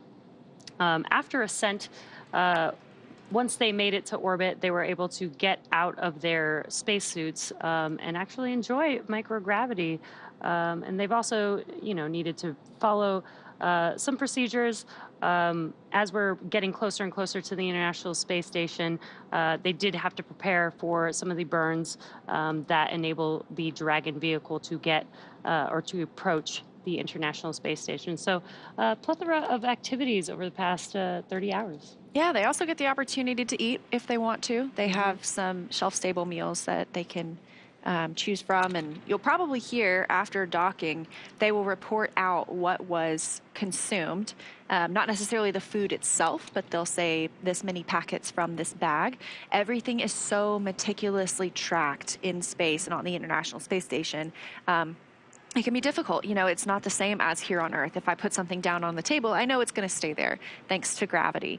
But on the International Space Station, we want to make sure we know where everything is at all times because it can float away pretty easily. So just reporting also what was consumed, that gives the teams here in Hawthorne as well as in Houston a good look at, you know, what is also available for later use as well. Yeah, and on the broadcast for the launch of Crew-7, NASA astronaut Jessica Meir actually mentioned, you know, how good the meals ready to eat actually are. She really gave an ode to, you know, how cool it is to be able to bring, you know, some flavors from, you know, some of the astronauts' like favorite types of food with them to the International Space Station. On Dragon, they aren't able to heat up any of the food, but they are able to hydrate any dehydrated food while on Dragon. And then once they get to the International Space Station, they actually do have the ability to warm up food and have a hot meal. And we do have another question. Again, as a reminder, we are taking questions on X with the hashtag AskNASA. Do the astronauts stay in that seated position the entire trip there? So for Crew-7, that would be for 30 hours. Yeah, no, that doesn't sound super comfortable, and thankfully they don't have to. So like we talked about, you know, after they get on orbit, after they're out of that dynamic period of flight, the nose cone is opened, they get a call from the Corps here in Hawthorne that they can get out of their seats as well as their suits. So they're able to take their suits off and kind of be in their own comfortable clothing, whatever they've worn underneath. We ask them to put those back on shortly before we get into this approach initiation phase. So they are back in their suits right now. They are also in their seats. Of course, we don't expect anything to be off nominal in this situation, and we are moving pretty slowly, but it's still considered a dynamic period of flight because we're getting closer to the International Space Station and docking itself. We are about 15 minutes from Waypoint 1. Again, our next pit stop on the way to the space station, about 220 meters above the Node 2 Zenith docking port.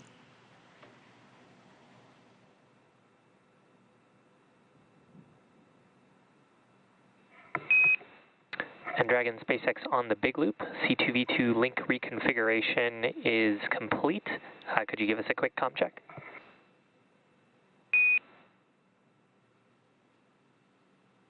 SpaceX Dragon, time check on the big loop. We have you 5 by 5.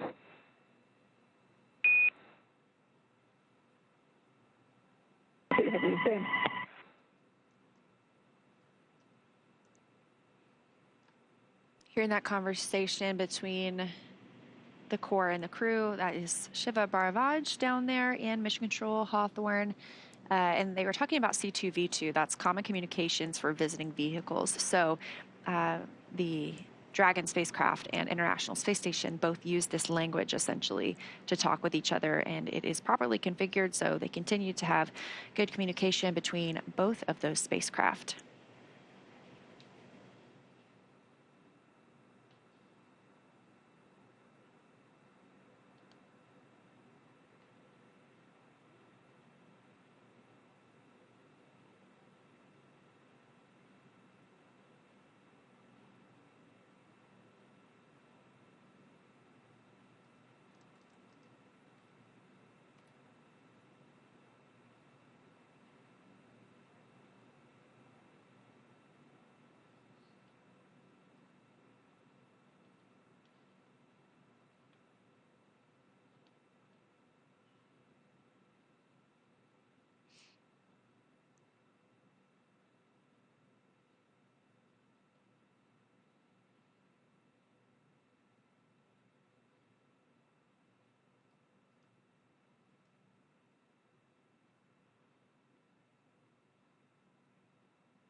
So currently on board the International Space Station, judging by the timeline, it looks like Woody Hoberg is now in position monitoring Dragon's approach.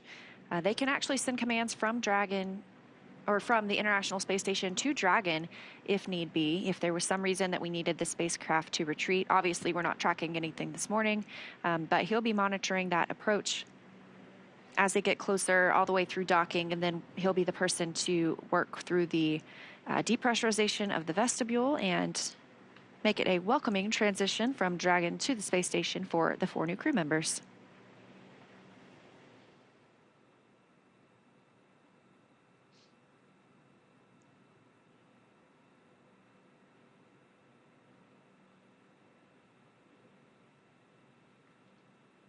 And we are currently maneuvering from waypoint 0 to waypoint 1.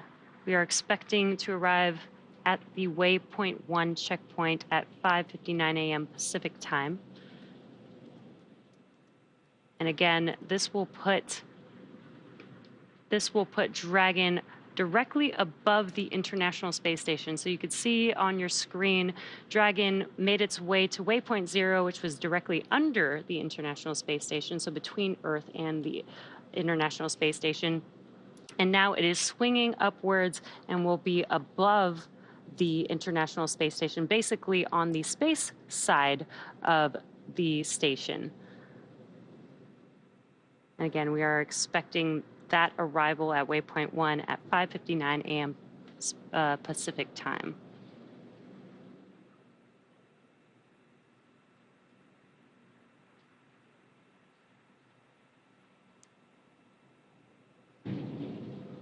And we got the go from the International Space Station team that they are good to have Dragon proceed past waypoint 1.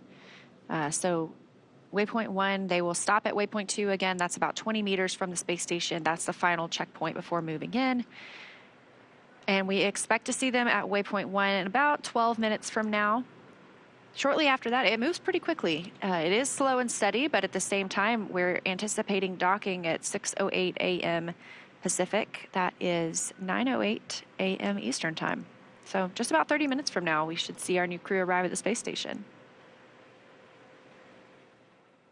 Of course, if we needed to, we can hold at waypoint 2 for quite a while, just to make sure we have conditions on the spacecraft, on the International Space Station, any lighting conditions, just the way we want them before we move on in. And just to recap some of our milestones, we had an approach initiation burn at 4:29 a.m. Pacific time. That's 7:29 p.m. a.m. Eastern time. As well as we did require an approach initiation mid-course maneuver, which happened at 4:56 a.m. Pacific time, 7:56 a.m. Eastern time. And again, we've passed through waypoint 0. We're on our way to waypoint 1. And as Leah mentioned, after waypoint 1 is waypoint 2, just 20 meters from the International Space Station. There will be that will be a checkpoint where they will make sure that everything is good before docking. And again, docking is autonomous. Dragon is an autonomous vehicle. So the astronauts still are just monitoring all the way until the vehicle basically latches onto the International Space Station. We'll start hearing more and more chatter, too, as we get closer between all the crew members. And one of the call-outs that we'll hear just as the crew is about to make contact with the International Space Station is CHOP, or that stands for Crew Hands-Off Point. That's about 2 meters from the space station. At that point, the crew should not be sending any commands to Dragon. However, again, we really don't anticipate that they would be because it is an autonomous docking.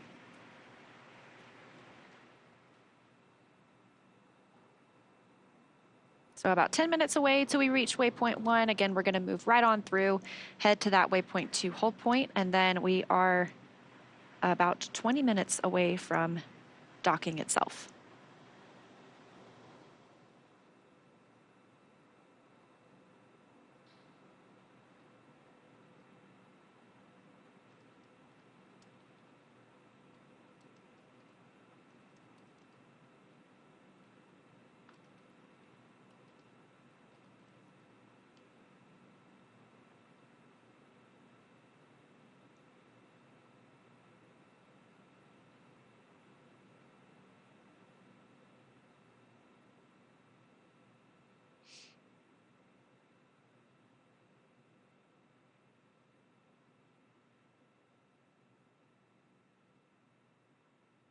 So again, we're docking to the Node 2 Zenith port today. That's the space-facing port. And this is, we may not see the docking, we may see it, but we have two bands of communication on the International Space Station. We have the KU band, which is how our video comes down. We have the S band, that's our sound and audio. The KU band antenna, we do something called KU masking. So we send commands to this antenna to not radiate in a certain area because it could reflect off of Dragon and the International Space Station. So we don't want that to radiate onto Dragon and back on the antenna itself. It can damage the antenna. It's a higher power KU link, so we don't want to damage that antenna dish if we don't have to, obviously. It can, risk the electronics inside, any tracking sensors. So we may not see docking. There is still a possibility. It just kind of depends on the location of those antennas at the time. But if we don't have video of the docking from that one location, obviously we will still have audio communications as well as comms with the crew to let us know that Dragon has arrived.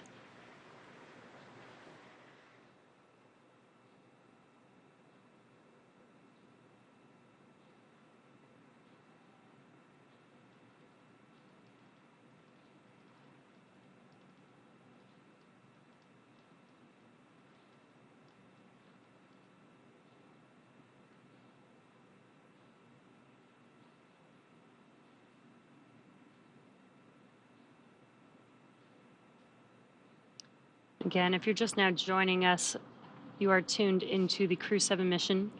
The Crew-7 crew is inside of that Dragon vehicle that you see there on your screen, and they're currently making their way to Waypoint 1, which we expect to reach and pass through without a hold in about 7 minutes or so from now.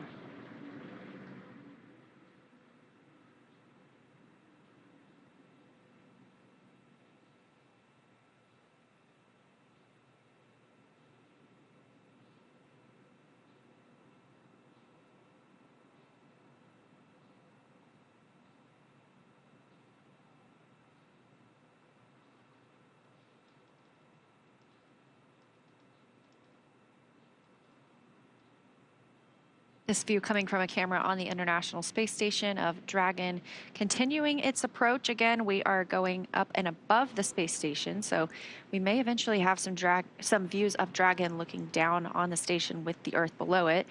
We do anticipate entering an orbital nighttime here shortly. It looks about like 10 minutes till the next sunset. Currently flying 269 statute miles over the Indian Ocean, south of Africa.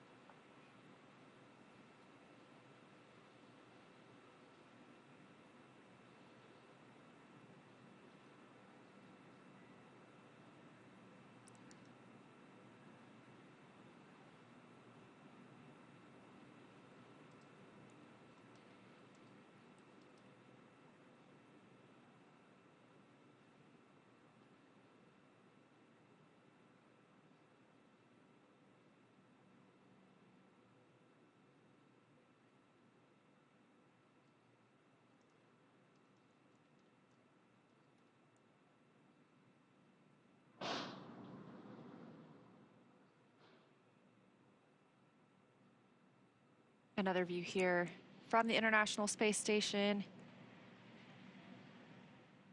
Dragon is that big bright object pretty much in the center of your screen.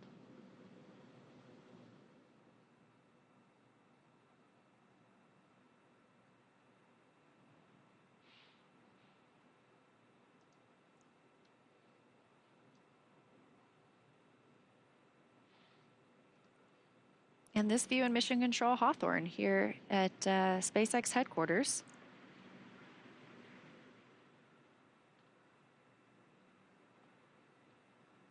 So we do see, we just had some great views of Dragon from the International Space Station. We've had views of the space station from Dragon. We use the tracking data relay satellite systems as we orbit around the Earth. So we have these handover periods when the space station's satellites are transferring essentially from one to the other. That KU band, as we were talking about, that video comms coming down. We have these short handover periods within which we're, again, switching those ground stations or the satellites, making sure we pick up shortly. So these are planned, or they're tracked, essentially. We can also extend these if needed. So sometimes we can get a little more time on a different satellite. Let's say we're on a spacewalk and we don't want to have maybe a 10-minute loss of comm. So we're able to work with the other users of these satellites or these ground stations and make sure that we're getting constant communication at that time. So right now we are taking views from Mission Control Hawthorne on the left, Mission Control Houston on the right, as we are getting into these dynamic operations when we will be seeing Dragon get even closer to the International Space Station. And both of these teams on your screen are actively working. They're currently working in tandem, as we need both the team monitoring Dragon to coordinate with the team monitoring the International Space Station, as we are basically bringing the two together as we speak.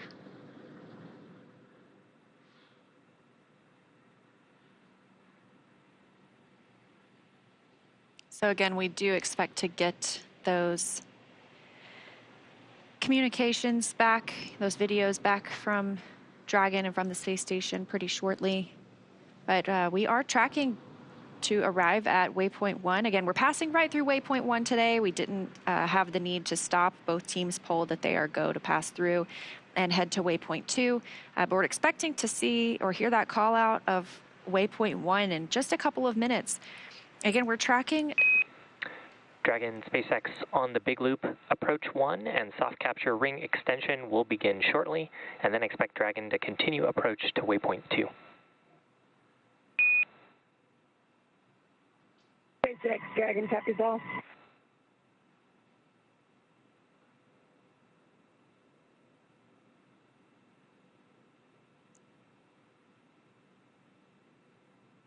All right, right on time. We are again expecting Waypoint 1 arrival in just a couple of minutes. Docking could happen as soon as 10 minutes from now. Also heard the call to the crew that the soft capture ring extension will begin shortly. That's the first step in docking. We have soft capture, and this ring will retract, pulling Dragon into the International Space Station, that international docking adapter. And then there are a set of 12 hooks that will securely attach Dragon to the docking adapter. That's what we call hard capture. After that, we'll get into our depressurization of the vestibule.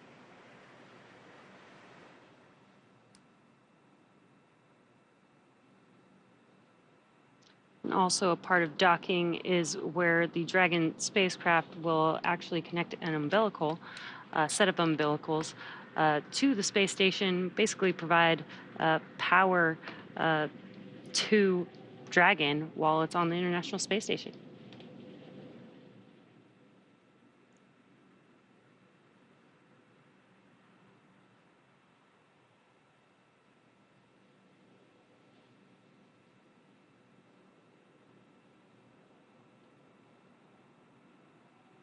So again, as we get closer to docking, if you are just joining us, this is NASA's SpaceX Crew-7 mission to the International Space Station. We have 4 members aboard Endurance today: Jasmin, Moghbeli, Andreas, Mogensen, Konstantin, Borisov, and Satoshi Furukawa.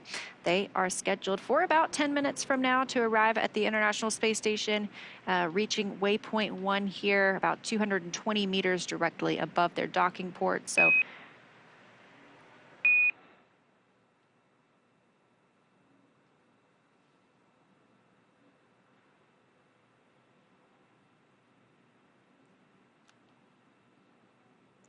we hear those Quindar tones. We like to pause to make sure that we can hear the real stars of the show. The teams in our mission control rooms talk with the crew members aboard the spacecraft.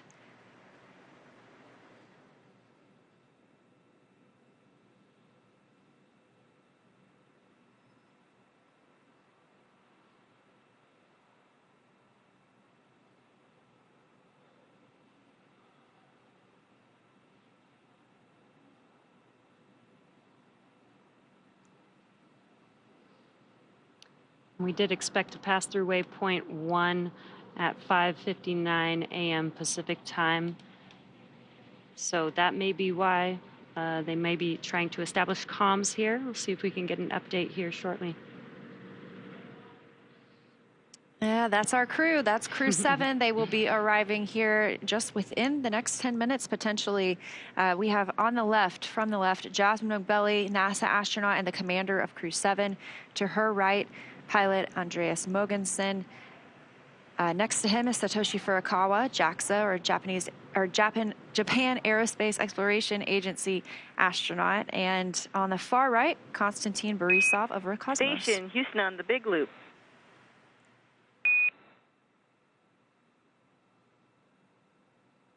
Houston Station with you on the Big Loop. Okay, Woody, we're ready for you to monitor approach per step 3 of 1.102 Dragon approach and retreat monitoring. Let us know when your review is complete and you are ready for docking. Amy, I copy. Monitor approach per step 3. Review of steps 5 and 6 is complete, and ISS is ready for docking. Welcome, Crew-7. Excellent. And for your awareness, at Waypoint 2, Dragon will briefly pause to align for docking and then automatically resume approach. Station copies.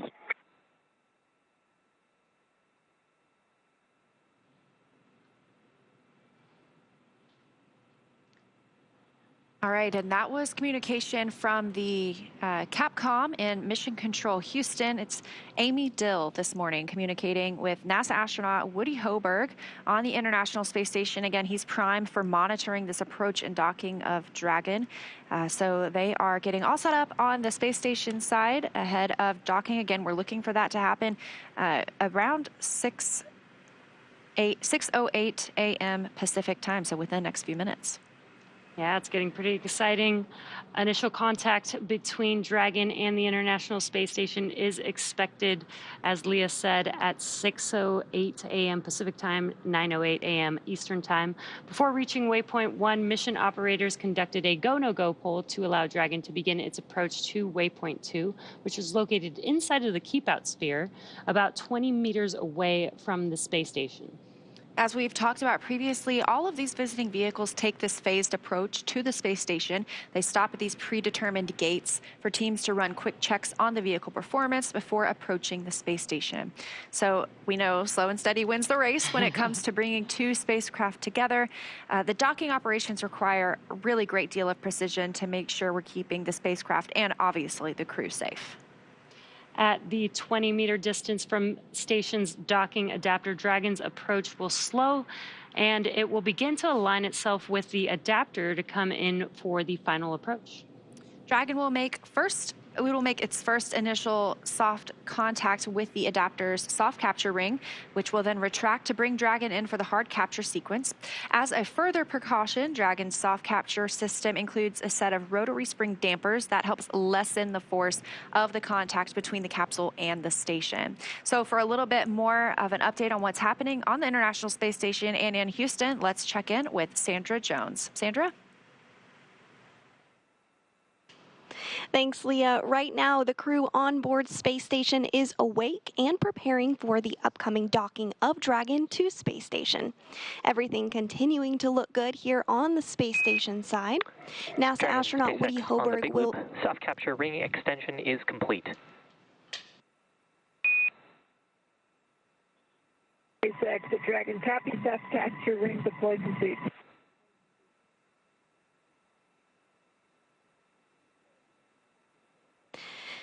Good words there up to the crew. So as I was saying, Hoberg will be in the station's cupola using special software to track Dragon's approach and make sure it stays in the expected zones. Hoberg will also be primed for hatch opening operations once Dragon is docked. He'll start by opening the large hatch on node 2 Zenith, which will give him access into the pressurized mating adapter.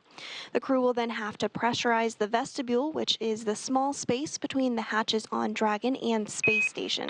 And This Dragon was exposed SpaceX to vacuum prior to ground docking. has pulled go for approach 2. Please confirm visors are down and that you are ready for docking.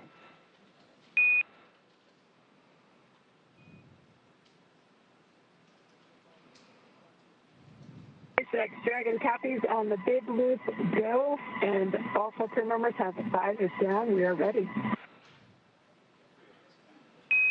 Excellent news, Dragon. Ground is going to be enabling approach shortly, and a reminder that after the crew hands-off point, retreat and breakout are not permitted. Dragon copies.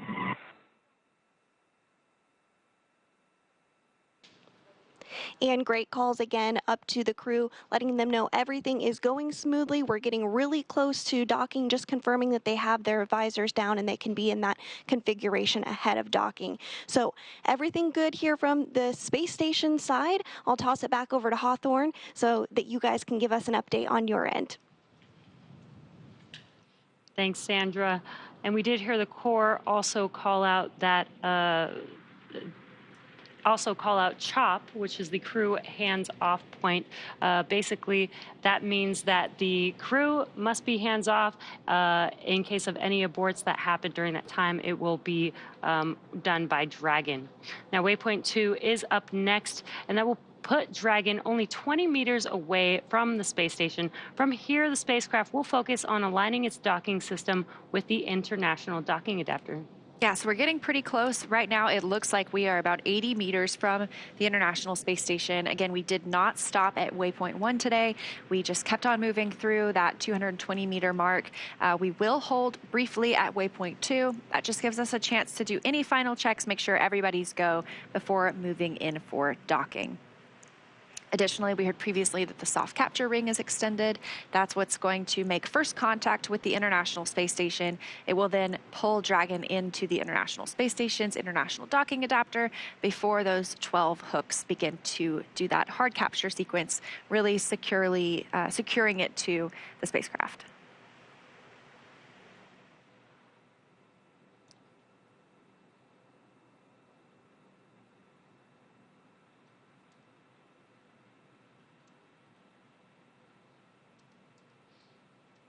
And we are expecting initial contact between Dragon and the International Space Station any minute now.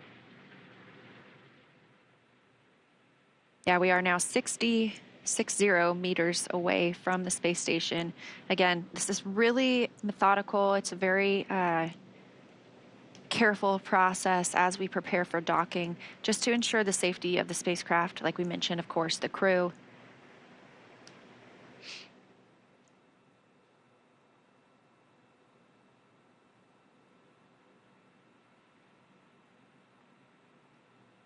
And again, we do not have views from the International Space Station at this time, but we have good confirmation that Dragon is on the docking axis, continues to move in as planned. Sometimes we don't have these views as we are moving from satellite to satellite in the Tracking Data and Relay Satellite System known as TDRS.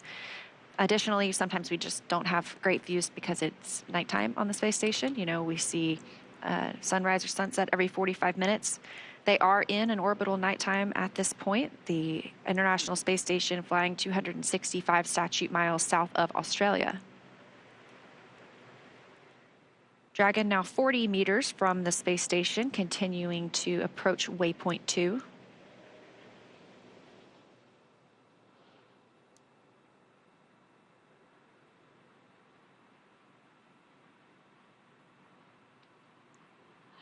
And there you can see on your screen, this is a view from Dragon approaching the International Space Station. You can see how close it is. You can begin to see those details on the station. And looking straight ahead in the center of your screen was the International Docking Adapter. And this view from inside Dragon Endurance itself. So these are our 4 crew members. You can only see the commander and pilot right now, Jasmin, Moghbeli, and Andreas Mogensen, just monitoring the approach on those crew display panels. Again, they are not making commands at this point. Additionally, at that 2 meter 2 meters away from the space station, we'll hear the chop call, at which point they should not send any commands. Right now, we are at 23 meters from the space station, continuing to close in on that zenith port of Node 2. Down toward the bottom of your screen, you can see the nose cone of Dragon Endeavour, which brought the Crew-7 or Crew-6 astronauts to the International Space Station. So we're expecting to hear the call for Waypoint 2 shortly, where we will do a brief pause before moving in towards the docking port.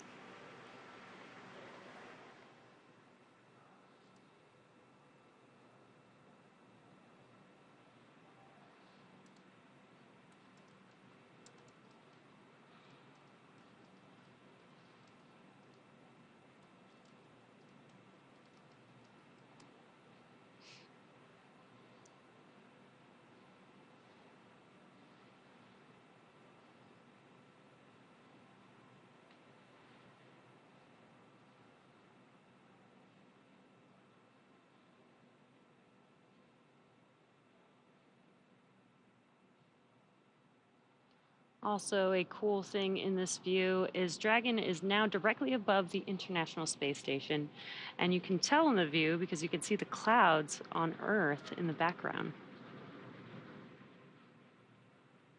And it looks like we have reached that 20-meter Waypoint 2 mark. Station, Houston on the Big Loop. Dragon is on final approach and is go for docking.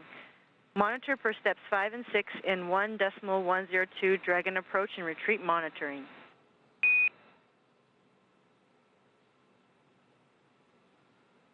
Houston Station copies all.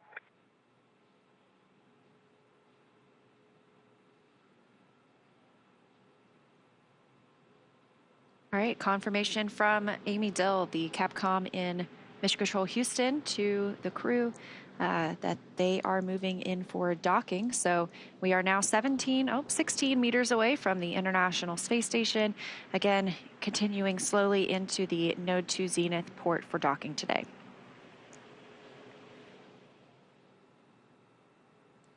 It's such a cool view. It almost feels like we're on Dragon approaching the International Space Station.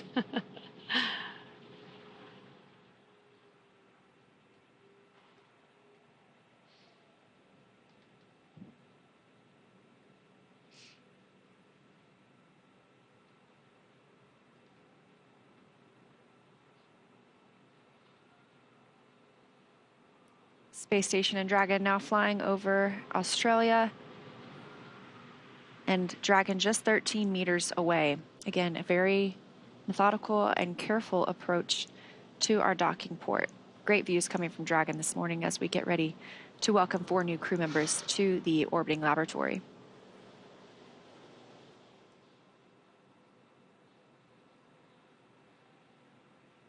Dragon is at 10 meters. Copy, 10 meters.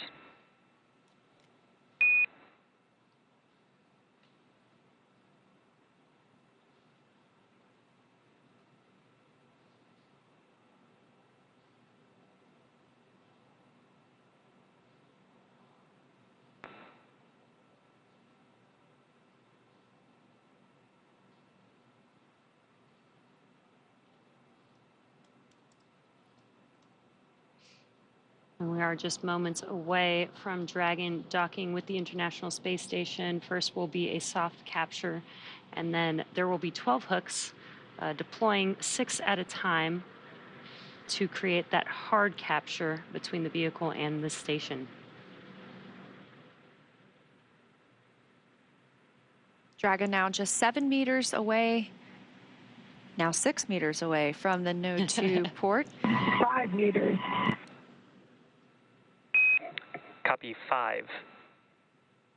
That call coming from Dragon Commander Jasmin Moghbeli, her first spaceflight to the International Space Station.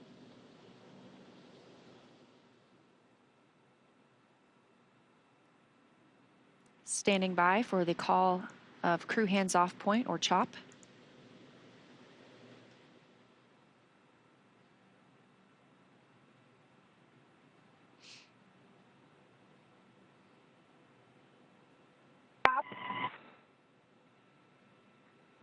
Copy, CHOP.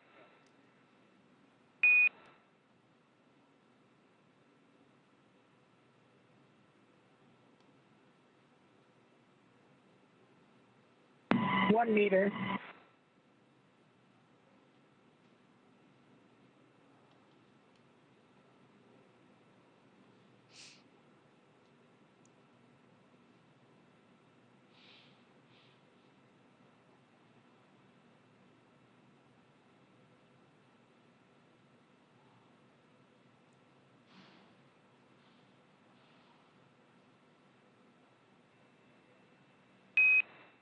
And Dragon, we see soft capture complete, and attenuation will begin shortly. Dragon copies.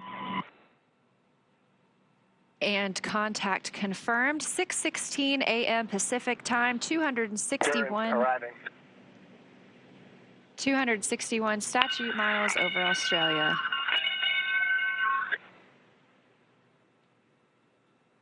Guys, thank you for the welcome.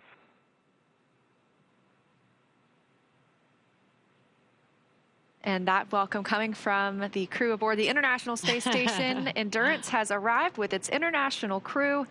They will begin the hard capture sequence shortly, but we are now up to 11 crew members on the International Space Station after they float through the hatch this morning. And on the big loop, ring retraction is in progress.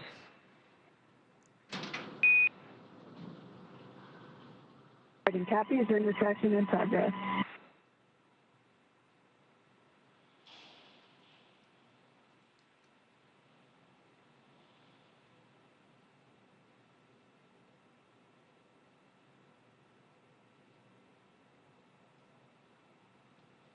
Now, again, we don't have views right at this moment of Dragon on the International Space Station, but we did see that docking again at 6:16 a.m. Pacific time as the International Space Station and Dragon were flying 261 statute miles over Australia.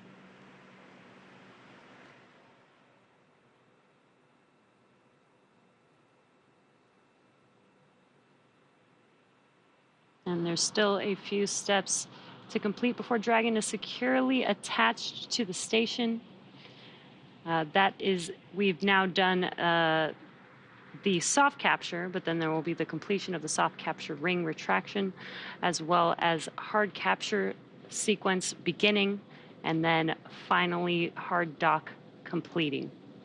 And again, that will require 12 hooks to deploy. Again, 6 at a time will deploy to make that hard capture completion. Of course, once we have a successful hard capture, it still is going to take a little bit before we see our crew members float through the hatch into the International Space Station and officially bring us up to that total of 11, at least for about the next few days or so. We will first pressurize the vestibule. Well, Woody Hoberg will open the station side of the hatch. He will pressurize the vestibule, the space between both of those hatches, the Dragon hatch and the station hatch, bringing that to the same pressure as is inside Dragon and the space station. It's much of what we are used to here on Earth. Eventually, they will bring the crew members aboard. Again, they will give us a welcome ceremony. We'll get to see them and hear their first remarks about their visit to the space station, maybe what the ride was like. Then they will move right into work. They will start their safety briefing with the crew, making sure that they remember all their training from the ground, get brought up to speed on the International Space Station itself.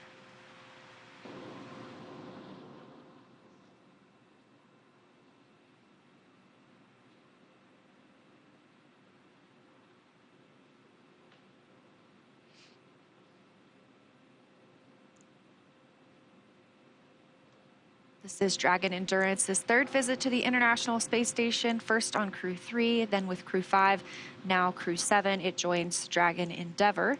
Both docked to the Node 2 module, also known as Harmony.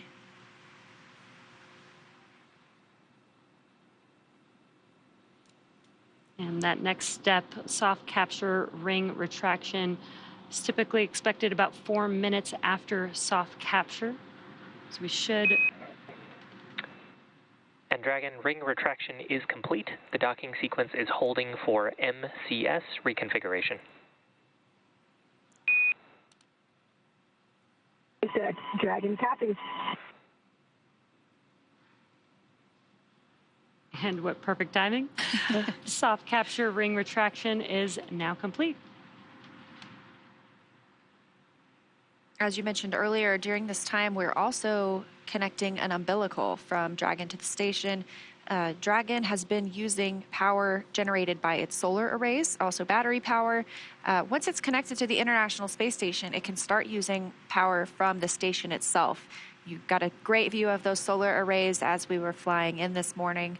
And so at this point, Dragon will probably start using the station power for the remainder of its time on the space station over these next 6 months.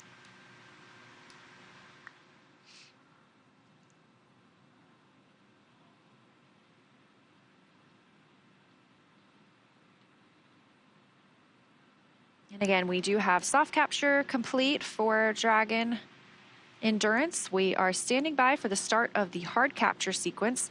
This process takes several minutes, but it is the securing of 12 hooks from Dragon to the International Space Station, giving us that firm, secure hold. MCS configured. Proceeding with hook driving.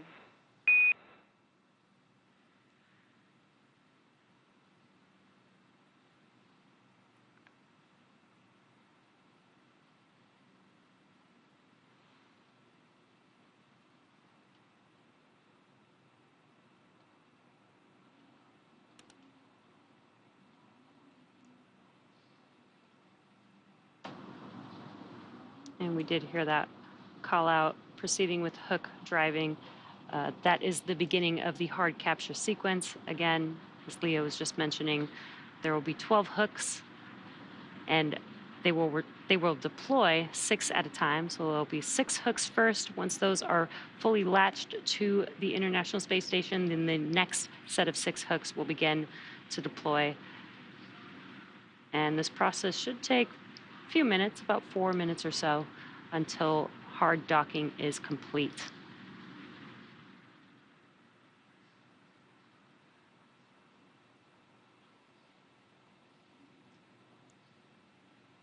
Again, we welcomed Crew-7 to the International Space Station at 6:16 a.m. Pacific time this morning. Here's your view inside Dragon Endurance right now over the shoulder of our commander, Jasmin Moghbeli, and pilot Andreas Mogensen. It was Moghbeli's first trip to the International Space Station and Mogensen's second. This is also Konstantin Borisov's first trip to the International Space Station. And Satoshi Furukawa is returning as well. So he is the most experienced on this crew when it comes to days in space. I believe he has 165 days from previous missions.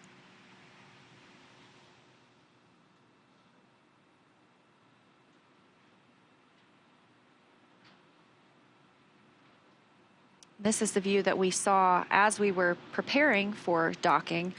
It was giving us great views of the docking port itself. Now that we have completed that soft capture, we are obviously pulled into the space station. And those first 6 hooks are driving. We are, again, in the hard capture process right now. So we'll see those first 6 hooks drive, followed by the second 6, at which point they will be considered officially hard docked to the space station.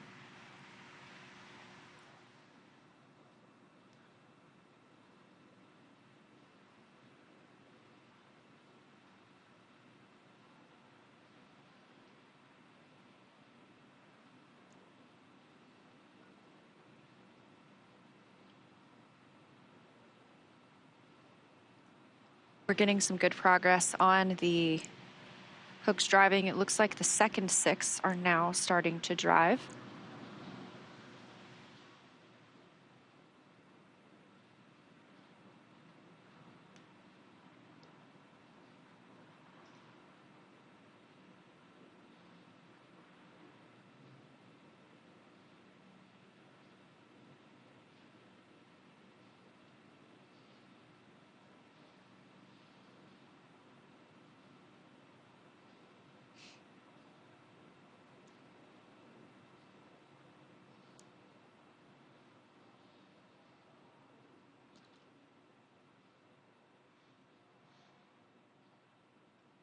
Meanwhile, on the International Space Station, again, it is a Sunday, so it is considered an off-duty day for the crew. The 3 cosmonauts currently on board are eating their midday meal. Meanwhile, Woody Hoberg is monitoring Dragon's docking. He will eventually assist with the pressurization of the vestibule, the hatch openings, and welcoming the crew on board.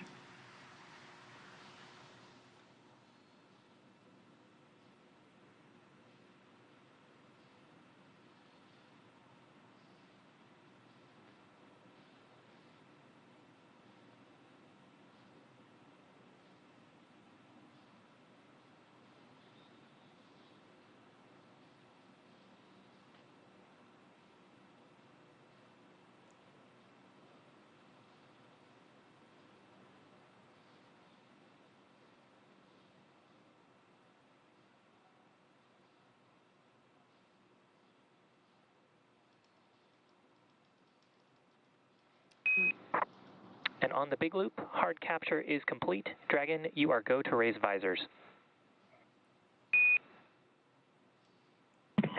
Dragon copies, raising visors.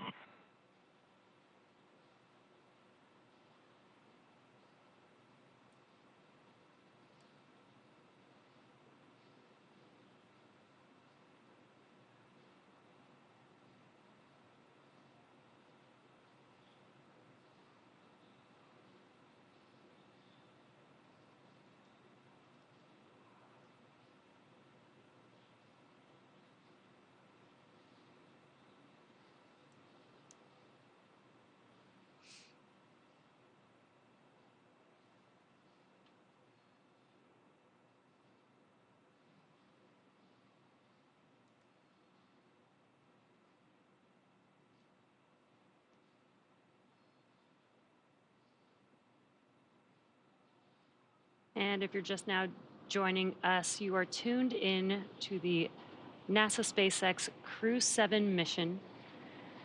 And the crew has just docked to the International Space Station. Hard capture has been confirmed. And the crew lifted off from Space Launch Complex 39A on Friday early morning at 12:27 a.m. Pacific time, 3:27 a.m. Eastern time. And about 30 hours later, they are now docked to the International Space Station. Now that docking of our 4 crew members coming at 6:16 a.m. Pacific time. Houston Station on the big loop, PMA ingress, step 1.1.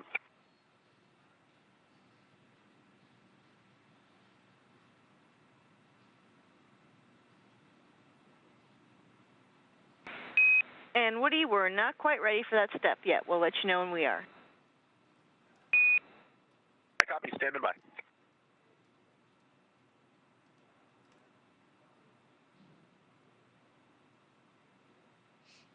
Again, those comms coming from Mission Control Houston, the Capcom there, speaking with Woody Hoberg aboard the International Space Station, who's been monitoring the approach and arrival of Dragon, as well as the pressurization at the vestibule, the hatch opening that we'll see over the next couple of hours.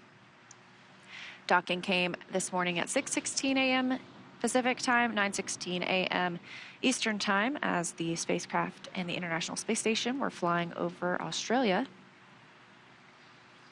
We've again seen completion of soft capture as well as of hard capture. And on the big loop, docking sequence is complete.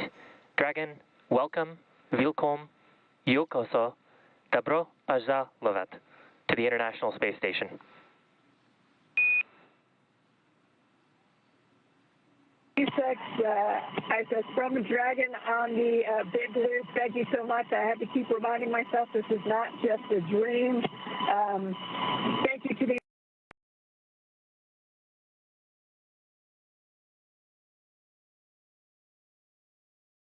lead, Paul Weiss.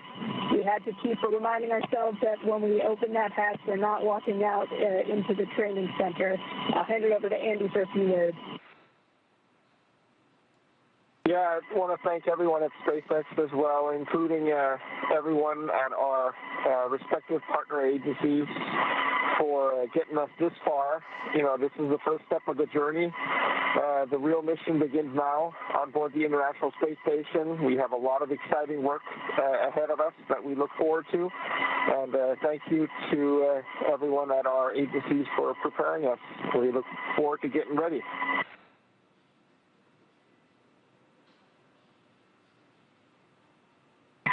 This is Satoshi.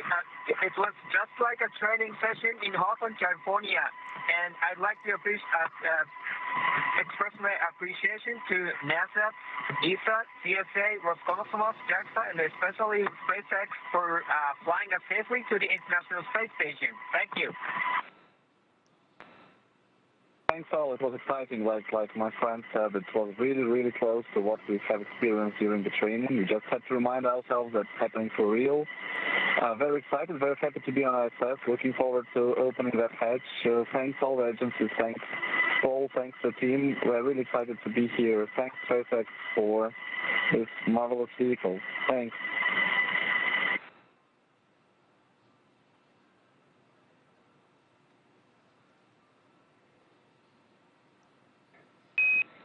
And Dragon, SpaceX on the Big Loop, on behalf of SpaceX, we want to thank you for training with us, and it's been an honor and privilege to bring you to the station today.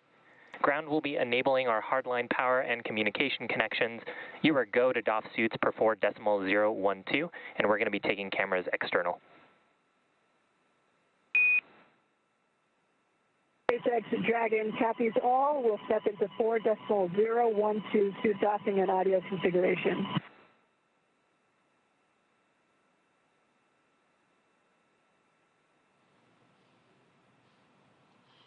And some awesome words from the core, our core here, Shiva Bharavaj, speaking in every language to the crew, which was pretty awesome, welcoming the crew to the International Space Station. The crew also saying some amazing, kind words. That was really awesome to hear. Now that Dragon has completed the docking sequence, the spacecraft must undergo a handful of checks before we will be able to open the hatch. The crew on board Dragon will now get a chance to get out of their suits before moving into hatch operations. That's right, and things will begin picking up inside the station too as NASA's Woody Hoberg gets the hatch on the station side ready to be open, starts pressurizing that area known as the vestibule between the Dragon and station hatches. So with Dragon docked, that's going to do it for us here in Hawthorne, but our coverage for Crew-7 doesn't stop here. If you stay tuned, we'll have NASA's Sandra Jones in Houston continuing to walk you through the pressurization of that vestibule, the hatch opening as well. We're going to toss it to Sandra at Mission Control Houston to take us through the vestibule pressurization and hatch opening, when we'll see NASA astronauts Jasmin, Moghbeli, Andreas Mogensen, Satoshi Furukawa, and Konstantin Borisov float into the International Space Station. But first, let's quickly recap how they got there. They suited up in the suit-up room and rode in the Teslas on the way to the pad to their launch site. They then ingressed the Dragon vehicle and lifted off from Kennedy Space Center at pad 39A at 3:27 a.m. Eastern Time on Friday morning. Stage 1 came back to land on landing zone 1, and Dragon separated from Falcon 9's second stage, and then the nose cone deployed, as well as we had a few major burns, 5 burns on Dragon to enable them to get to the International Space Station, and docking confirmed at 6:16 a.m. Pacific Time, 9:16 a.m. Eastern Time on Sunday, August 27th. Yeah, so now that Crew-7 has arrived, we are looking ahead to the return of Crew-6. We'll be taking you along as Steve Bowen, Woody Hoberg, Sultan Al-Nayati, and Andrei Fedyayev return home after their long-duration stay aboard the station. Our teams are assessing return dates, which will be announced on nasa.gov, so be sure to tune in as NASA and SpaceX bring you live coverage every step of their journey. Also, be sure to follow SpaceX and NASA on social media for real-time updates. Thanks again for watching. Go NASA, go SpaceX, and go Crew-7 and Crew-6. Now sending it over to Sandra at the Johnson Space Center in Houston to continue sharing the mission as the crew prepares to board their home for the next 6 months, the International Space Station. For those of you watching on the SpaceX YouTube channel, please head over to NASA TV to follow the coverage live, and we'll see you soon.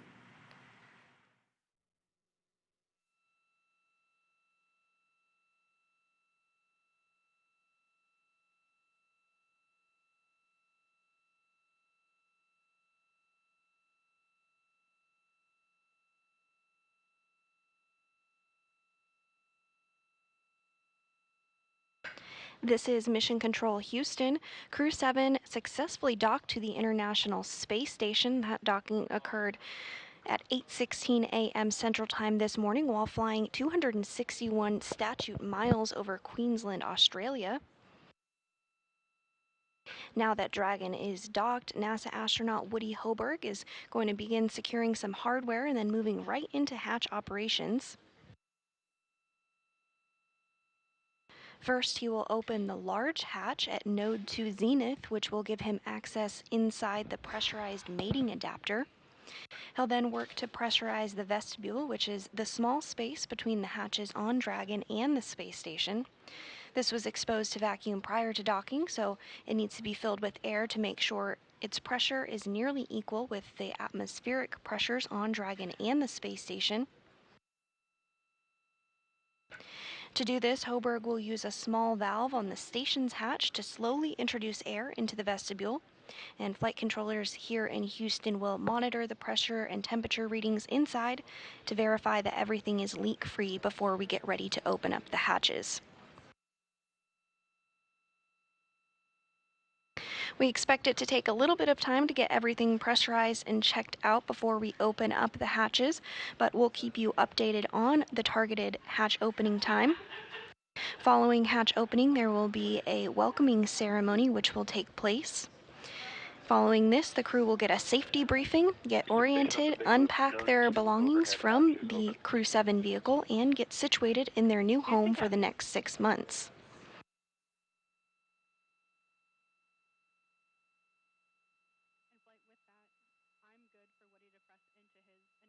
You're looking at a live view inside Mission Control Houston.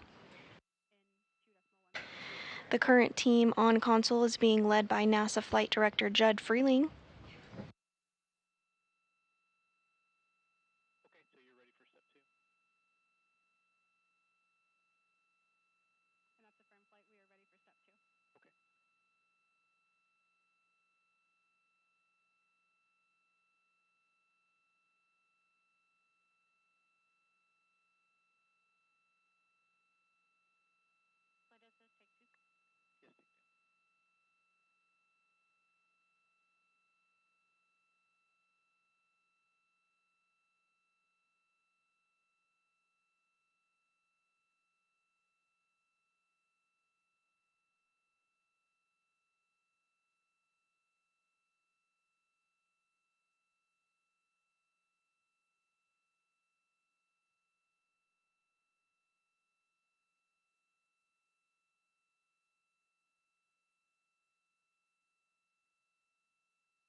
The flight control team here in Houston has been busy this morning as approach and docking neared.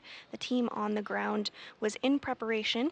About 3 hours prior to docking, flight controllers began to feather solar arrays. This is a multi-step process and helps protect the arrays from plumes and keeps them safe when a vehicle arrives.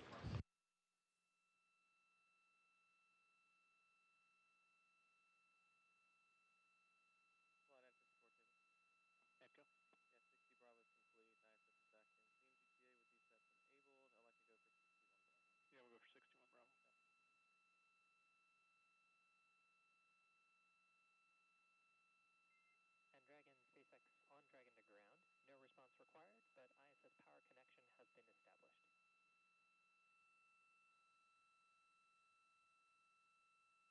Copy.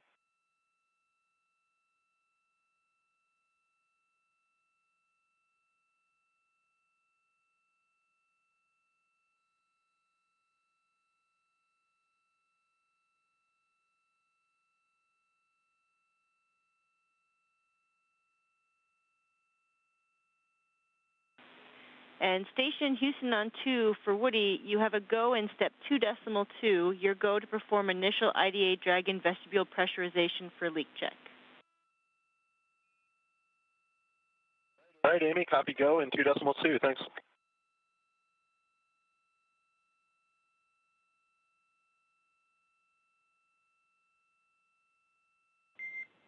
and Dragon SpaceX on Dragon to ground. No response required, but expect ISS crew to begin vestibule pressurization. You can follow along in 4.400, section 4. In addition, you are go for sections 1 through 3 of 4.400 once you're complete with suit doffing.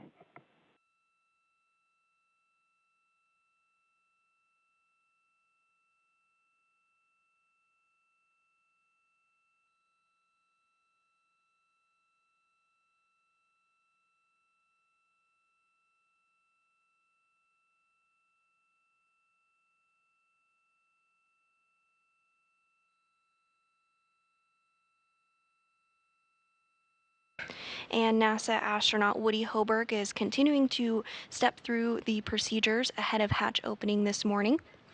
He's working on getting that small space or vestibule repressurized because it was exposed to vacuum.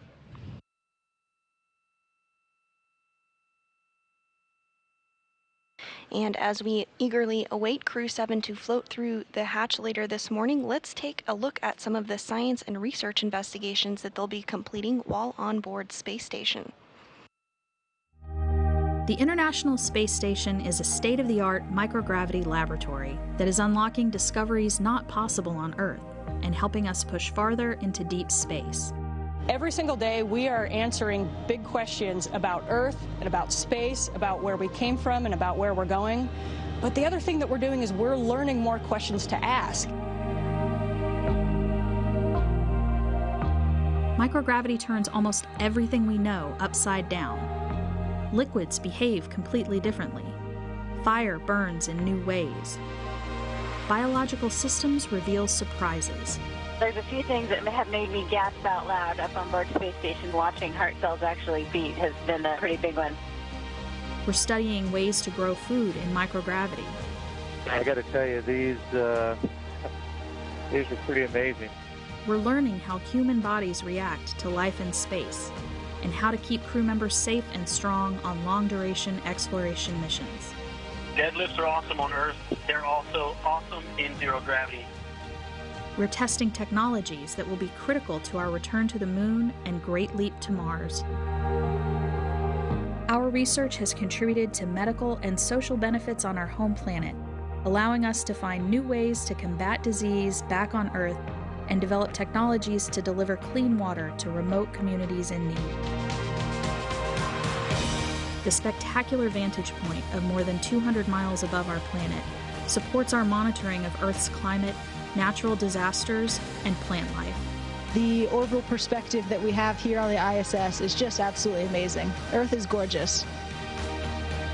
The growing new space economy, so vital to our continued progress in space, is flourishing in low Earth orbit. We're inspiring future generations from a platform that is one of the largest international collaborations of our time. We're doing science at 17,500 miles per hour. Come along for the ride.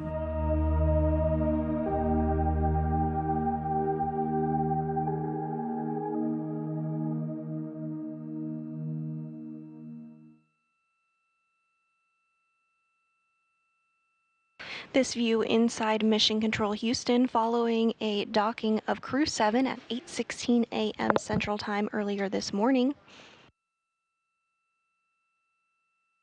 At this time, NASA astronaut Woody Hoberg is working through procedures to get the hatches open. First up, he is working on repressurizing the vestibule.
And we're continuing to get live views here inside Mission Control Houston.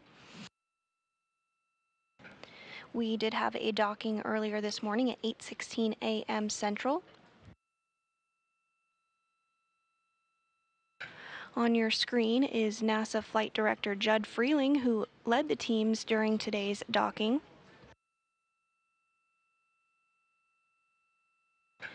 He is on the console that has the bouquet of roses on them. For more than 30 years, one Texas family has shown their support for NASA Mission Control with this simple gesture of sending flowers to Mission Control Houston.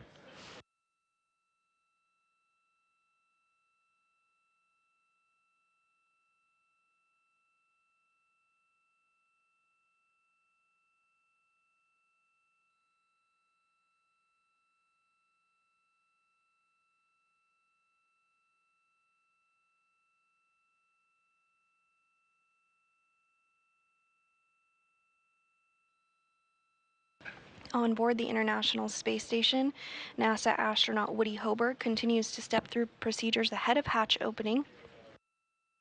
He's working on getting the vestibule repressurized. That's that small space between the hatches that was exposed to vacuum. It needs to be repressurized before the hatches can be opened.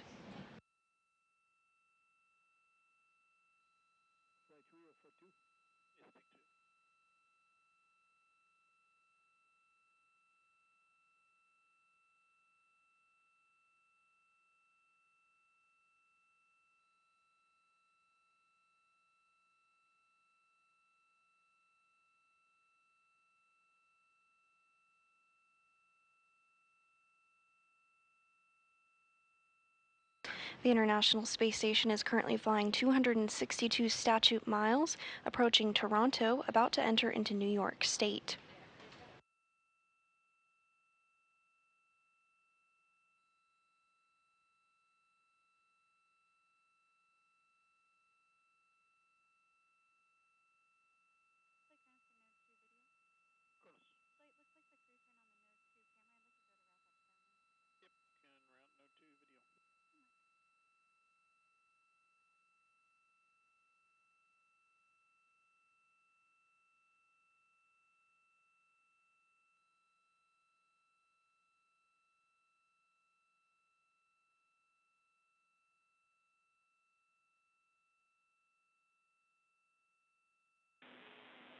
And Station Houston on 2, we noticed you turned on the Node 2 camcorder, so we are going to join you on board.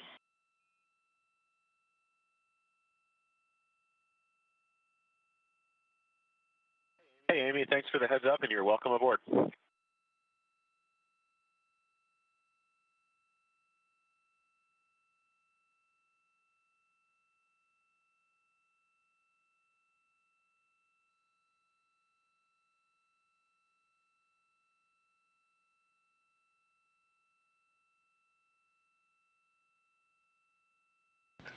Sounds like we'll be getting some views on board here shortly as Woody Hoberg continues to step through procedures ahead of hatch opening.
If you're just joining us this morning, Crew-7 has docked to the International Space Station after launching at 2:27 a.m. Central Time yesterday from Launch Pad 39A at NASA's Kennedy Space Center in Florida.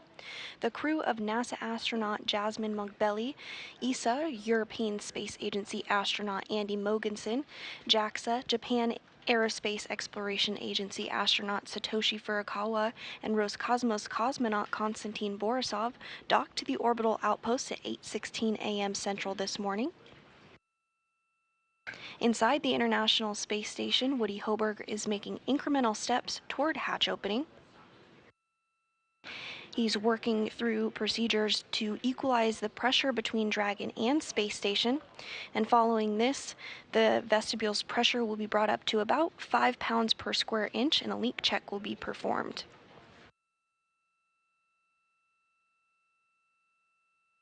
If all goes smoothly with that leak check, the pressure will then be equalized to that of Space Station and Dragon, and then after pressure is equalized and some additional checks, Hoberg will be given the go to open up the station side hatch, the A-pass hatch.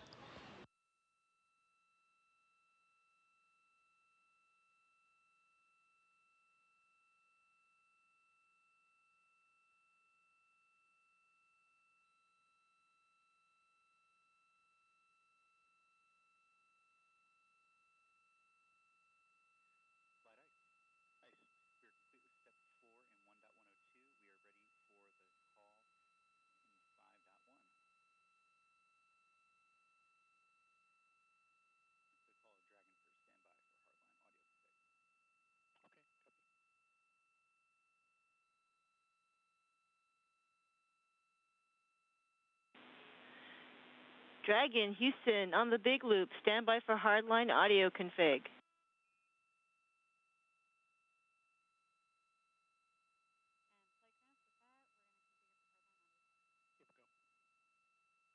And you're looking at a view inside the International Space Station. Houston, Dragon copies.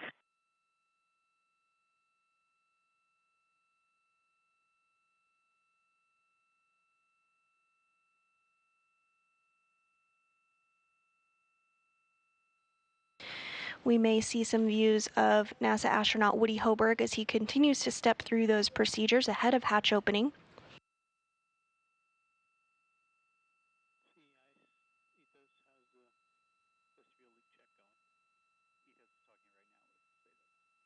This is a view looking at the A-pass hatch.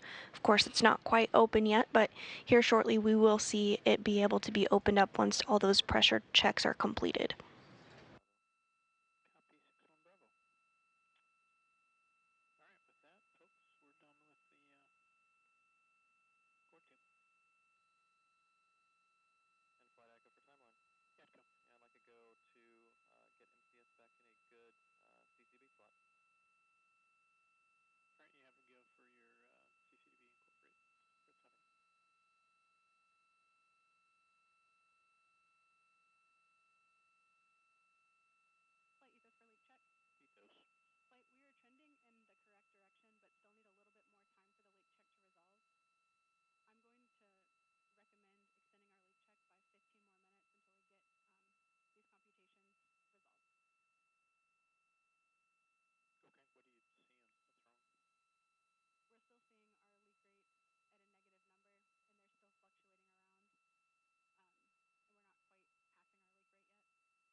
And this is a view from outside the International Space Station of Crew Dragon Endurance docked to the orbital outpost. Inside are 4 human beings, NASA astronaut Jasmin Moghbeli, ESA astronaut Andy Mogensen, JAXA astronaut Satoshi Furukawa, and Roscosmos cosmonaut Konstantin Borisov. They docked to space station at 8:16 a.m. Central Time, following their launch from the Kennedy Space Center in Florida yesterday at 2:27 a.m. Central.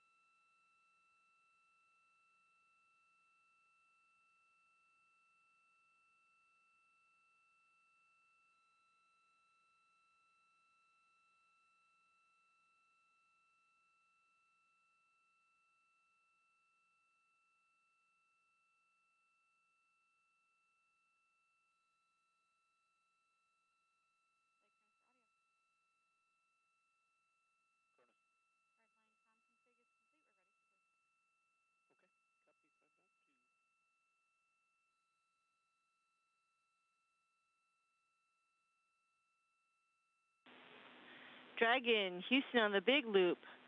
Hardline audio configuration is complete. Please do a comm check.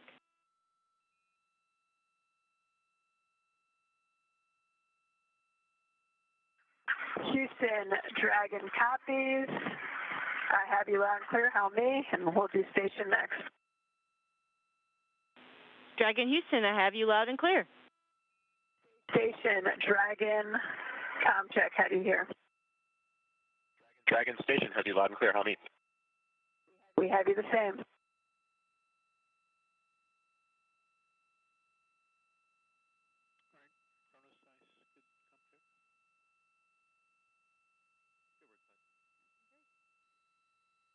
And that was a communications check between Dragon Endurance and the International Space Station, everything checking out well. SpaceX, Dragon on the big loop, suits are drying.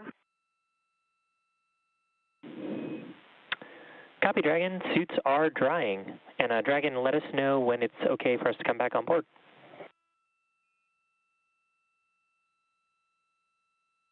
Wilco, not quite yet.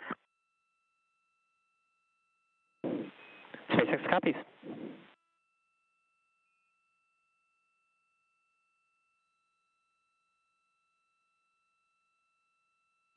And with that call, we may shortly be getting some views back inside Crew Dragon Endurance. The crew has removed their spacesuits and has them in a drying configuration as they wait to come aboard the International Space Station.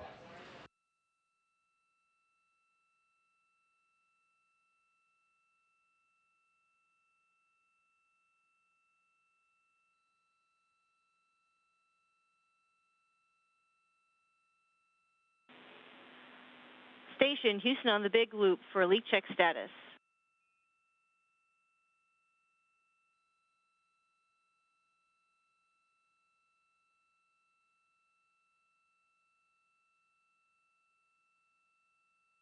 Go ahead, Amy.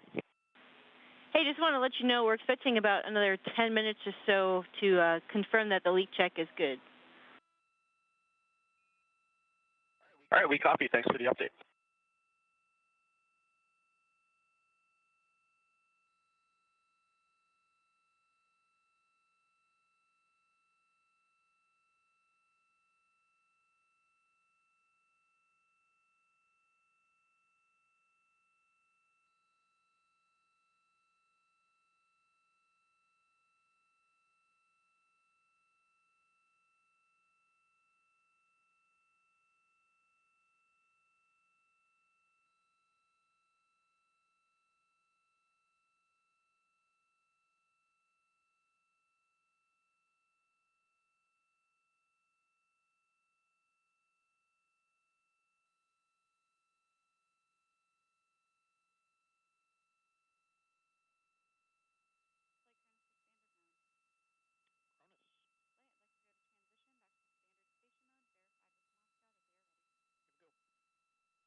While NASA astronaut Woody Hoberg continues to step through those procedures to repressurize the vestibule, his crewmates are enjoying a day off. On board the International Space Station currently are 7 human beings.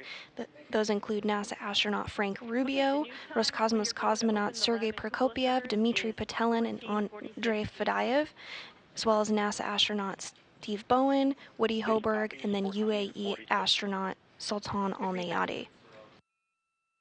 Once Crew-7 floats aboard the International Space Station, there will be 11 humans on board until Crew-6 departs here in a short time.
Station Houston on Station Ground 2 for Woody. Amy, with you on 2. We've had a good vestibule leak check, so you are go for the Part 2 activity in Step 3.1. I copy. Good news. Copy go in 3.1. What's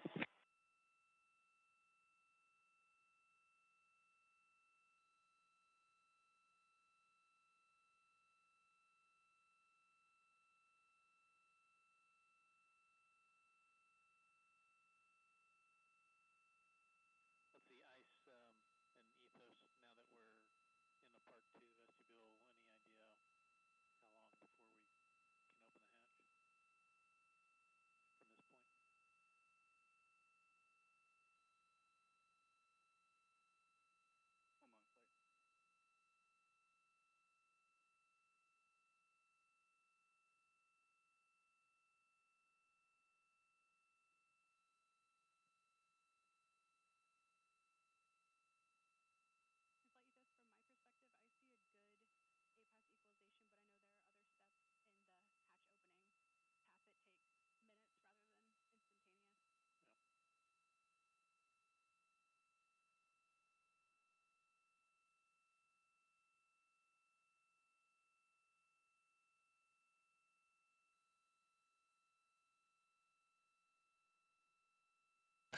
Yeah. And we are getting a view of NASA astronaut Woody Hoberg as he continues to step through those hatch opening procedures.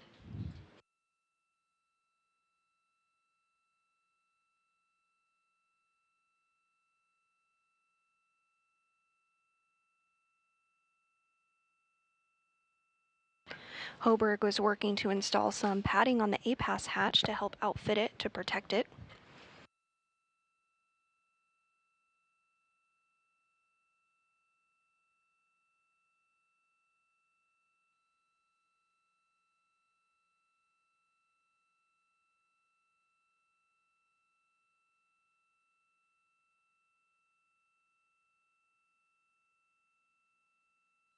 Let's see, PAO, I think my ballpark estimate is going to be about 30 minutes from now. We'll probably open the hatch. Copy. We'll just play along as we go here. It'll be on the Node 2 encoder, audio and video down for the welcoming remarks. Capcom will go up on 2, referencing message 963. And when the crew's all on board, we'll need a scene and voice check as usual. Copy. In flight, I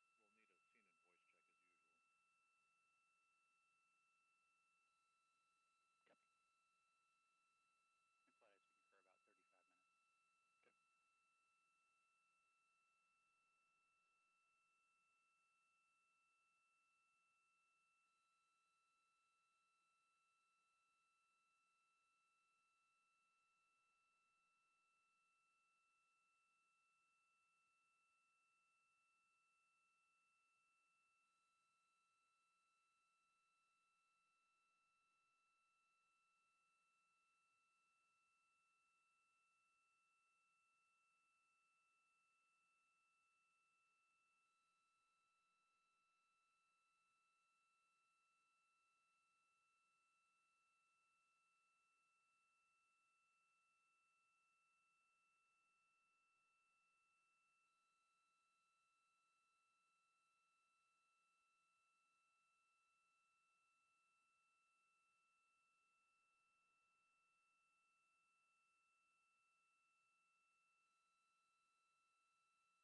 And we did hear that that vestibule repressurization was successful, as you can see on your screen. Woody Hoberg continuing to step through procedures ahead of hatch opening. We are expecting a hatch opening to occur around 10 a.m. Central, 11 a.m. Eastern, if all continues to go smoothly with the operations.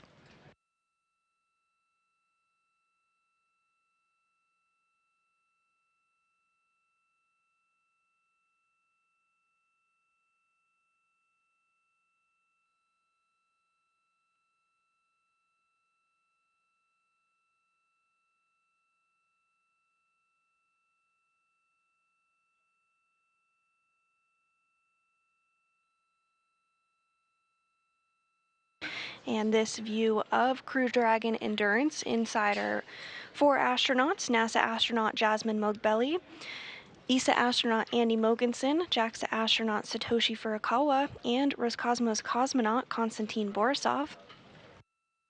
They docked to the International Space Station at 8:16 a.m. Central Time and are now working through procedures on their end as well ahead of hatch opening around 10 a.m. Central Time.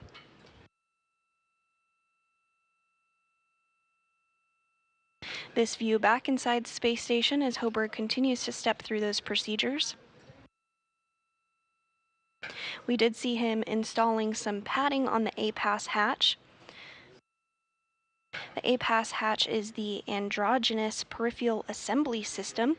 He installed that padding to help outfit it ahead of the hatch opening.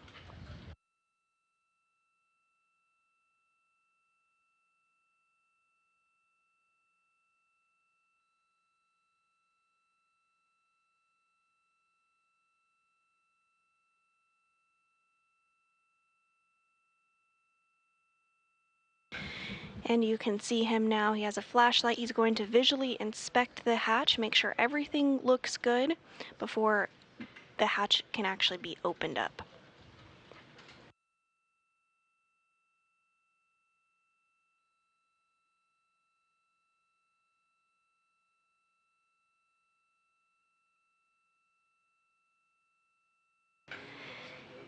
And that A-Pass hatch now open.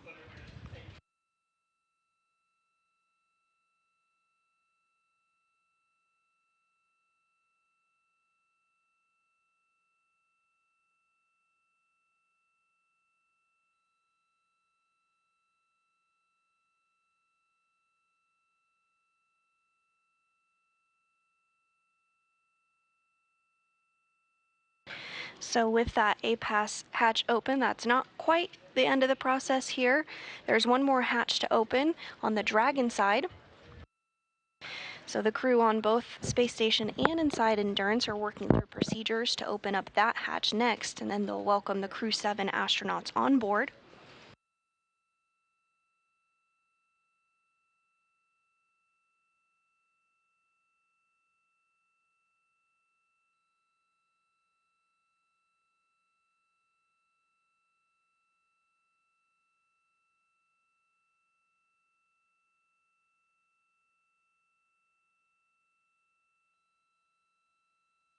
As you can see, Hoberg now using that flashlight to inspect the hatch on the Dragon side, make sure everything is looking good, no foreign object debris or FOD, before they do go ahead and open up that hatch here shortly.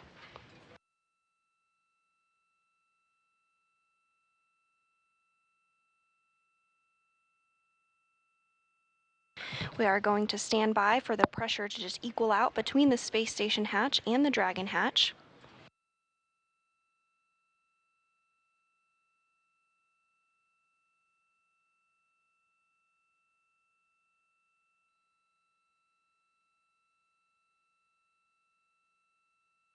Houston Station on 2, A-Pass hatch is open, negative condensation. We copy all, Frank. Thank you.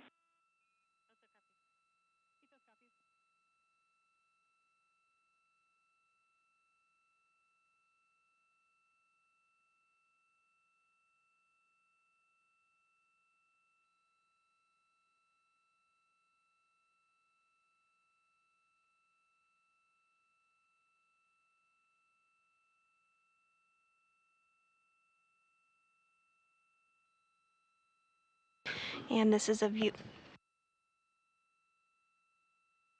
This is a view inside Mission Control Houston. NASA Flight Director Judd Freeling, who you see on the console there with the flowers, led the team through docking operations this morning. The crew here in Houston continuing to work alongside the crew on board the space station, namely NASA astronaut Woody Hoberg, as he steps through procedures ahead of hatch opening. The APAS hatch, or the station side hatch, is now open. We're standing by for that pressure to equal out between the Dragon hatch and the station hatch before the Dragon hatch can be opened.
As NASA continues to live and work in low Earth orbit, humanity's home in space for over 20 years, we're also working with commercial industry on commercial LEO destinations to ensure there is no gap in low Earth orbit. So let's check out this video to learn more about the commercialization of low Earth orbit. Dragging to ground will no longer be available for comm. LEO. It stands for low Earth orbit. That's a portion of outer space about 250 miles up. And for over 20 years, it's been home to the world's most unique laboratory, the International Space Station. In this weightless environment, the space station has enabled scientific and engineering breakthroughs that just weren't possible on Earth. It's taught us more about our planet, physics and biology, and it's preparing humans to travel farther from home than ever before. And as the space station approaches its end of life, America will maintain leadership in LEO by enabling a new era of commercial spaceflight. Through the Commercial LEO Development Program, NASA is working with industry partners to develop the first generation of commercial space destinations. These will be privately owned and operated space facilities, where NASA will be just one of many customers. This new orbital economy will stimulate commerce and usher in the next generation of aerospace engineering, opening the door for scientific discoveries and private astronauts, allowing NASA to continue its critical research in LEO, supporting deep space exploration and bringing those benefits back home to Earth.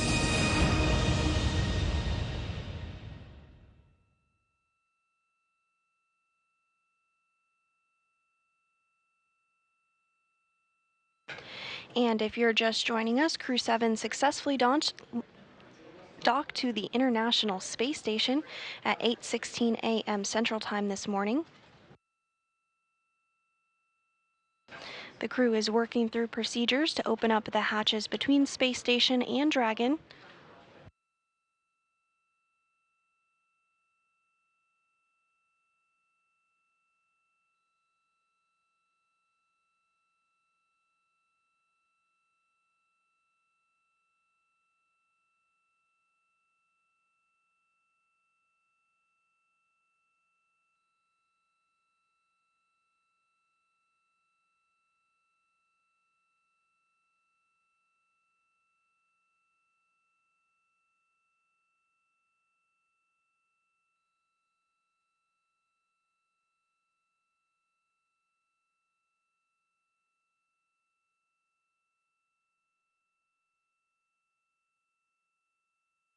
SpaceX Dragon for food and water inventory when available.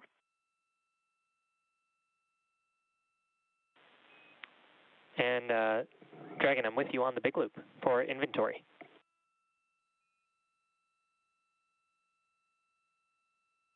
Okay, regarding water, all bottles consumed from bag 201 and 202. Regarding bag 203, 4 out of 5 bottles consumed. How copy?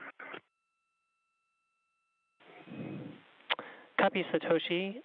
All water consumed from 201 and 202, and 4 of 5 bottles consumed on 203. Good copy. Regarding food, bag 301, 3 quarters consumed, and 302, also 3 quarters consumed. 309er, also 3 quarters consumed. 310, also 3 quarters consumed. How copy?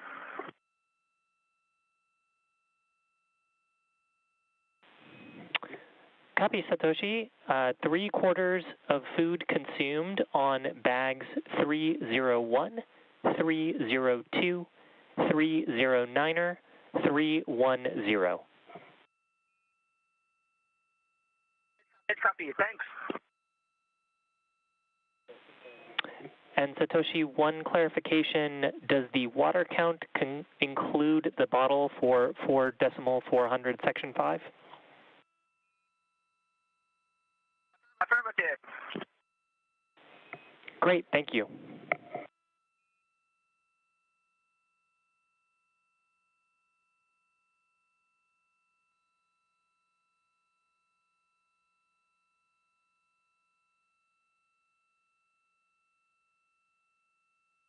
And that was JAXA astronaut Satoshi Furukawa calling down to the core about water usage that was drank on the way to space station. There's a very methodical way that the Dragon is packed with the cargo in order to have the proper weight distribution, and SpaceX keeps track of this throughout the mission in order to ensure everything is as it should be in the correct place ahead of re-entry.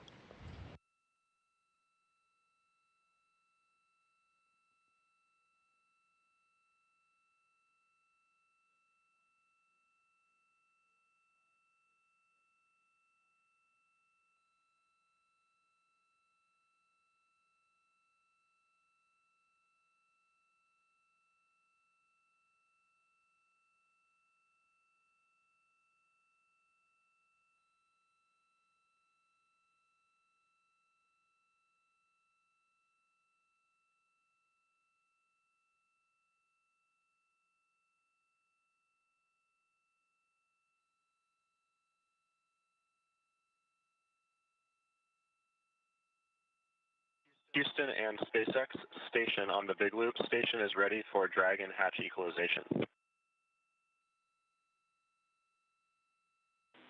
Houston copies.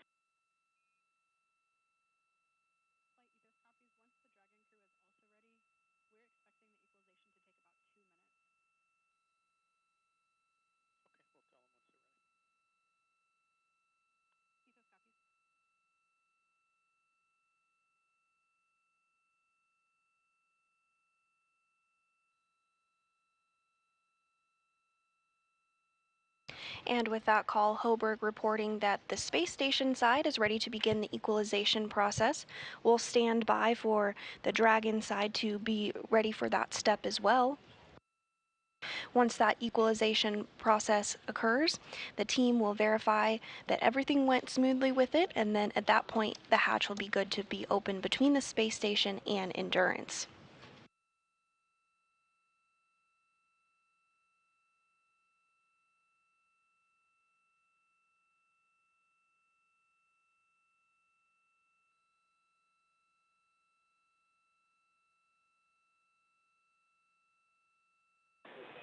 And Dragon SpaceX on the Big Loop for a couple of items.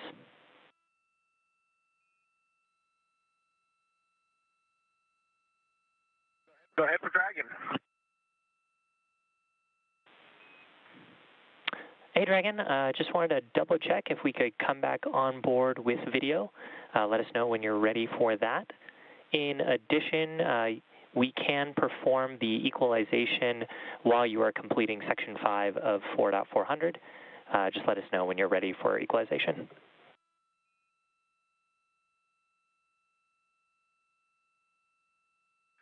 We're doing Section 5 now, and we're ready for equalization. The only thing we need to do is doff our undergarments and change into flight suits, so hang on with coming internal with the cameras, please. Okay, Dragon, thanks for the update.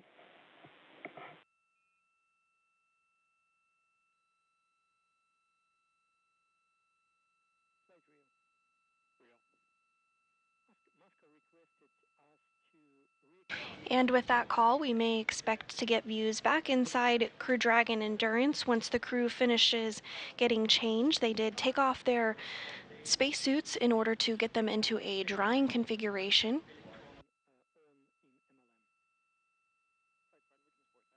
The next major milestone that we'll be tracking is for the pressure to equalize between Endurance and the space station before the hatch can be opened.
Station and Dragon, Houston on the Big Loop.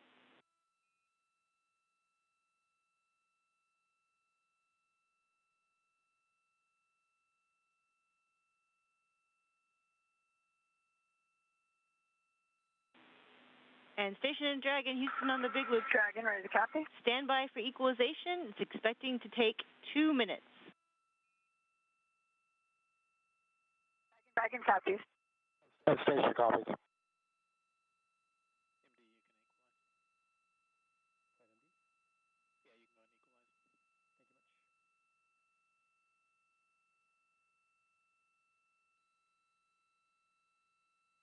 And both the station side and the Dragon side have been given the go for the equalization process to begin. Expecting that to take about 2 minutes.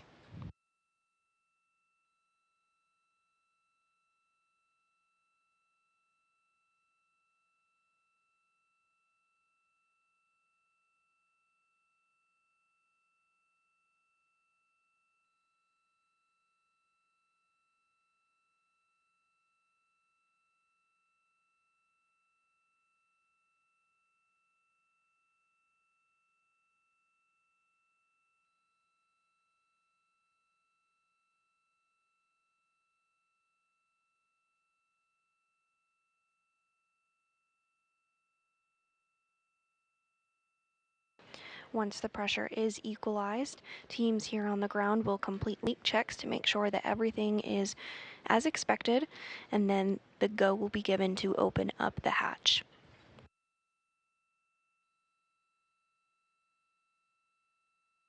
And here is a view from inside the International Space Station. You can see that A-Pass hatch is open.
Dragon SpaceX on the big loop for alert reconfiguration.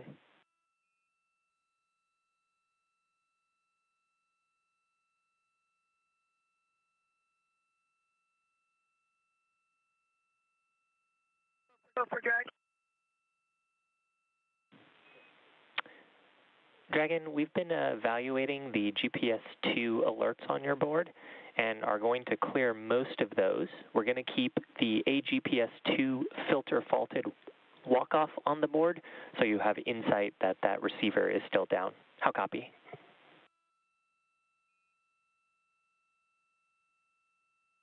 Dragon copies all. Good news, and clarification, degraded performance, not hard down.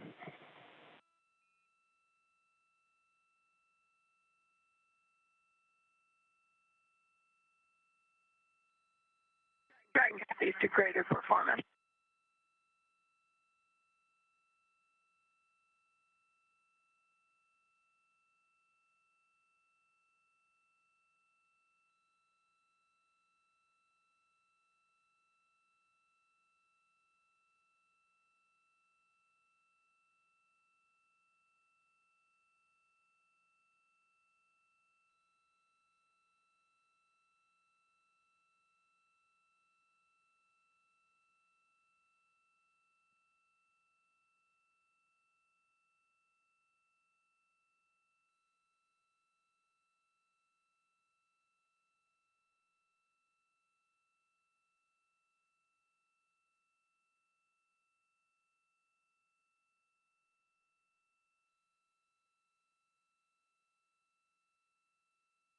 And the endurance equalization process is underway.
If you're just joining us this morning, Crew-7 has arrived to the International Space Station following their launch Saturday morning from the Kennedy Space Center in Florida.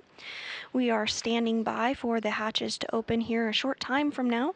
The A-Pass hatch, or the hatch on the space station side, has already been opened, as you can see here on your screen. We are just waiting for that pressure to equalize out between the A-Pass hatch and the hatch on Crew Dragon. Once that pressure is equalized, the team here on the ground will do some checks, make sure everything looks okay, and then the go will be given to go ahead and open up that hatch, at which point we'll see Crew-7 float through the hatch and be welcomed aboard their home for the next 6 months, the International Space Station.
We're continuing to stand by for that pressure to equal out between Endurance and the International Space Station.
Again, we're continuing to stand by for that pressure to equalize out before the hatch can be opened and Crew-7 can float aboard the International Space Station.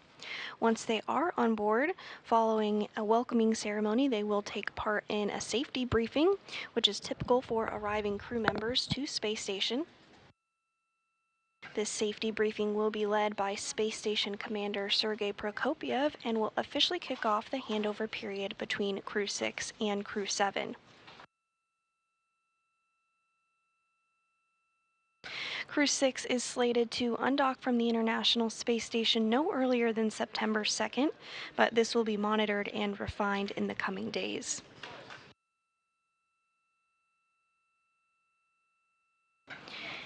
And we're getting views again of NASA astronaut Woody Hoberg floating inside the International Space Station as he continues to step through those procedures ahead of hatch opening. He does have the APAS hatch open already. That's the space station side hatch, while we continue to stand by for pressure to equalize.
And this view from inside Mission Control Houston. NASA Flight Director Judd Freeling did lead the team this morning in docking operations. That docking occurred at 8:16 a.m. Central. The big loop for next steps.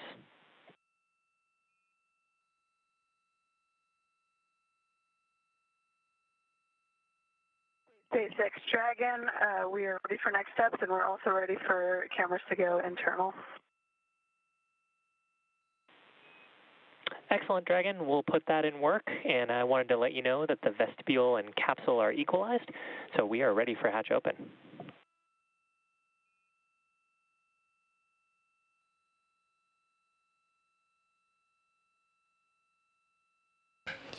And you heard that go for hatch open. The vestibule was repressurized and everything checking out. Short time from now, we should expect to see Crew-7 float aboard the International Space Station.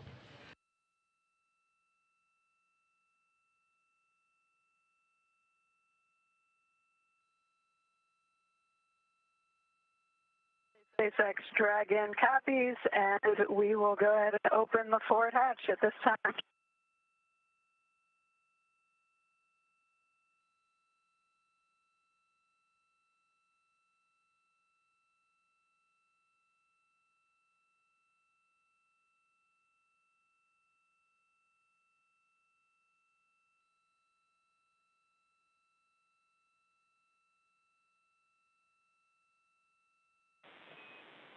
Copy, Dragon. You are go for hatch opening per the decal, followed by 4.400 section 6.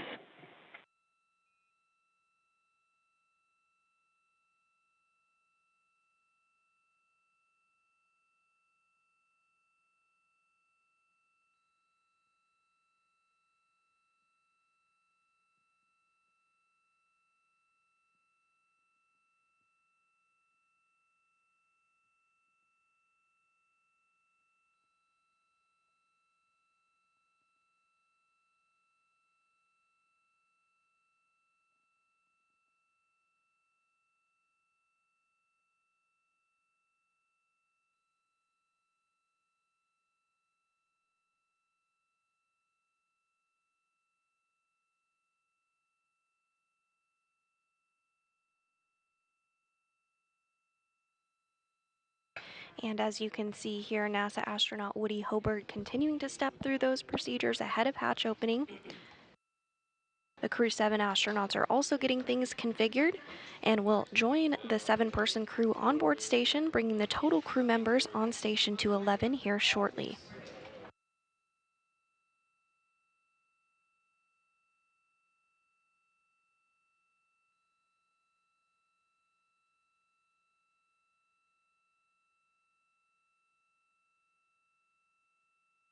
Okay, copy.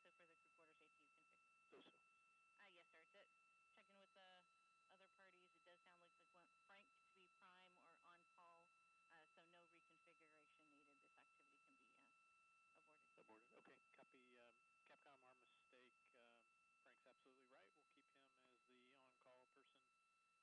SpaceX Dragon on the big loop, hatches open.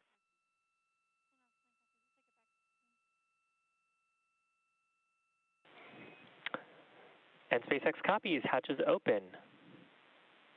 And crew, if you could complete section 6 of 4.400, and then just a reminder that this starts the LIO clock.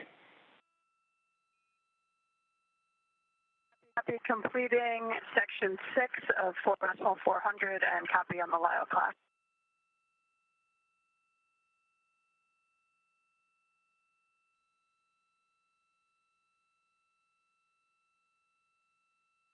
And we did hear that call out that the hatch was opened at 9:58 a.m. Central.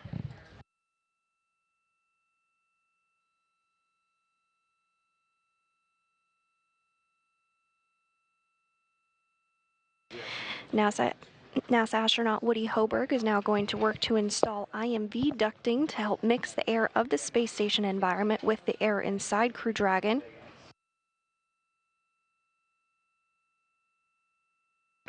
And they're also working to seal some of the LiO or lithium hydroxide cartridges that scrubbed carbon dioxide inside the Dragon capsule on the ride to the International Space Station.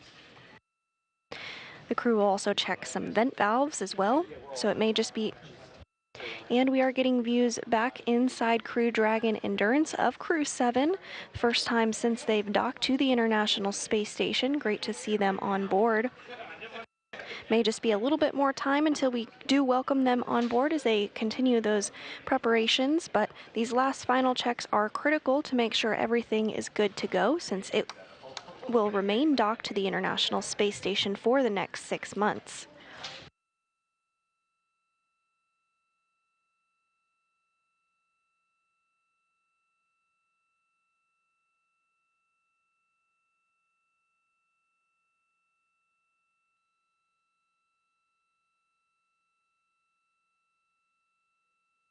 Flight Rio. Rio. Yes, flight. Both HSG and Rio, we completed our tasks for today, and with your permission, we would like to go on call. All right, anybody need Rio or HSG? All right, Rio, you are released, and HSG, can you call the FOD phone? I can give you the number if you don't have it. Rio, copy. And flight, I don't need that number. It's 33393. And flight Ice. both Dragon and ISS C22 transmitters are off. Copy. Flight Edco. Edco. Yeah, neither of our GPS units accepted the request command for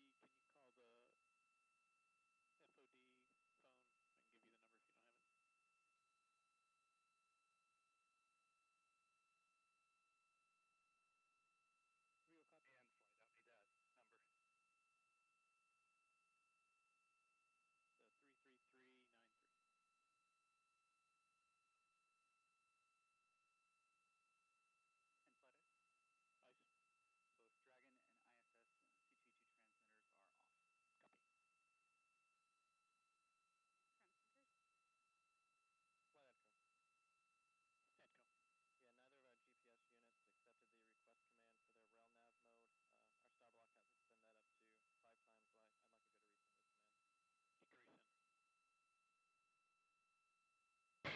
And first through the hatch is the commander of Crew-7, Jasmin Moghbeli, her first time on board the International Space Station. Next up we have Andy Mogensen, ESA astronaut. This is his second space flight.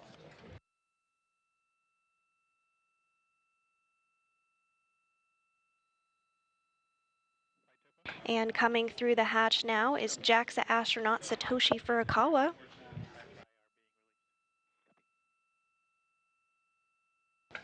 This is his second mission to space as well.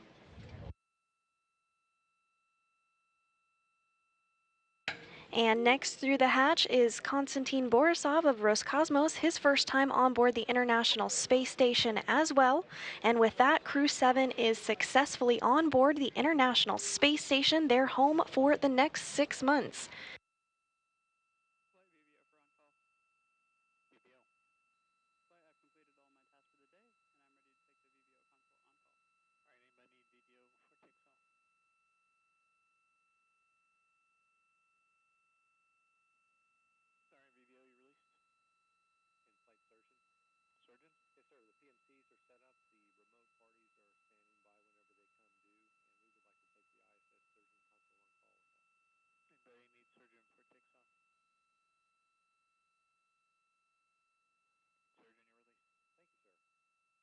And if you're just joining us, Crew-7 just floated aboard the International Space Station after hatches were opened at 9:58 a.m. Central.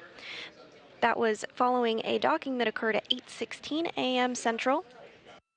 It was almost a 30-hour ride to orbit as they launched from the Kennedy Space Center in Florida at 2:27 a.m. Central.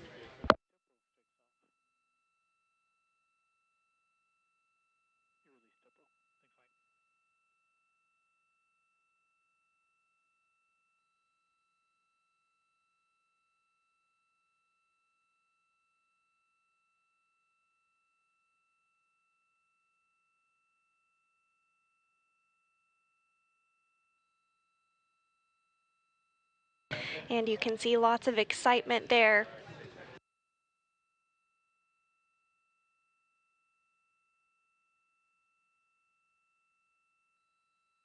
Crew going to work on securing a few items and getting everything squared away ahead of a welcome ceremony slated to begin here shortly.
Houston Dragon, IMV duct installation complete. Go for IMV fan activation. Houston copies. We'll put that in work.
If you're just joining us, Crew-7 had the hatches open at 9:58 a.m. Central Time following a docking at 8:16 a.m. Central. We're standing by for a welcome ceremony here slated to begin shortly. The crew is just configuring some items inside Crew Dragon, setting up the cameras and preparing for that welcoming ceremony.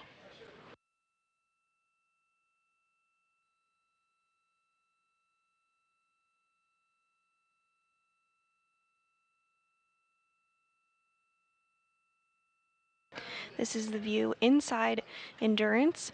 You can see the spacesuits there. They're in a drying configuration. The crew has changed out of those spacesuits clearly and are now in their flight suits.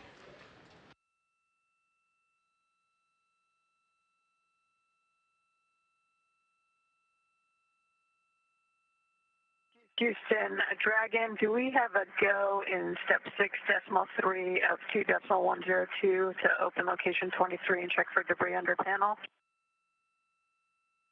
Checking.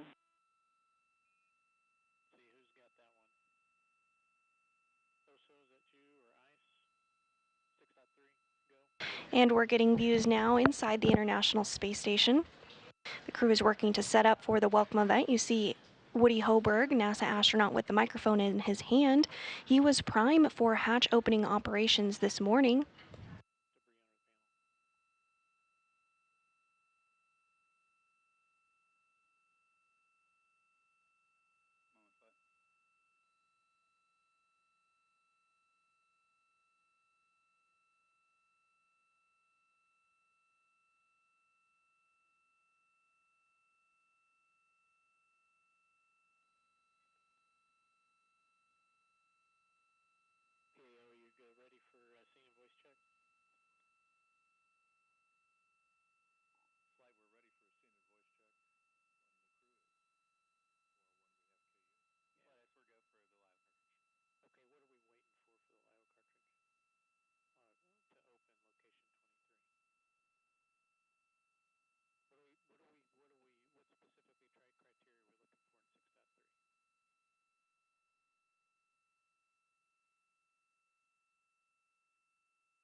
And we are standing by for a welcome event slated to begin here shortly. You do see NASA astronaut Woody Hoberg with the microphone in his hand there.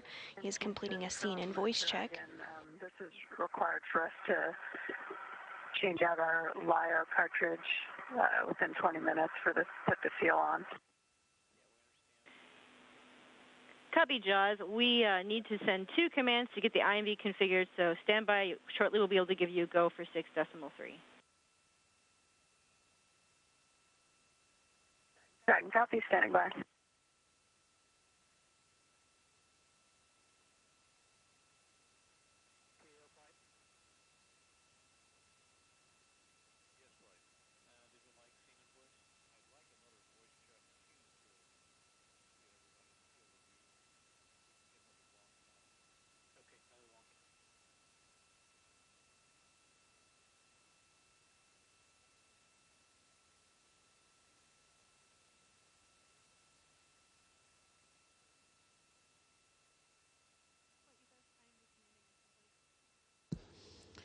Long count on the wireless mic.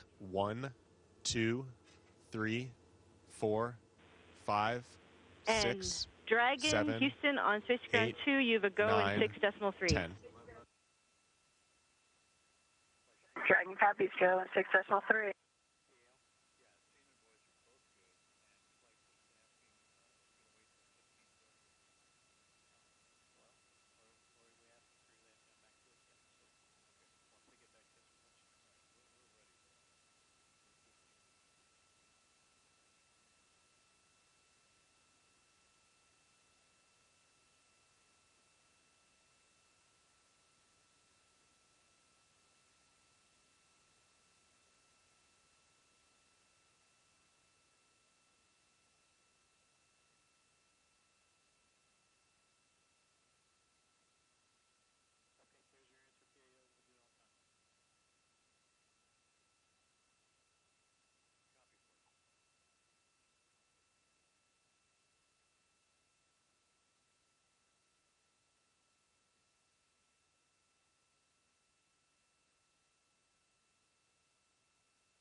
We are targeting our welcome ceremony to begin at 10:30 a.m. Central Time this morning. If you're just joining us, Crew-7 docked to the International Space Station at 8:16 a.m. Central following their launch yesterday evening from Kennedy Space Center in Florida. It was almost a 30-hour ride to orbit, but the hatches were opened at 9:58 a.m. Central. We did see Crew-7 float aboard the International Space Station. They're home for the next 6 months, and we are standing by for that welcome ceremony to begin less than 15 minutes from now.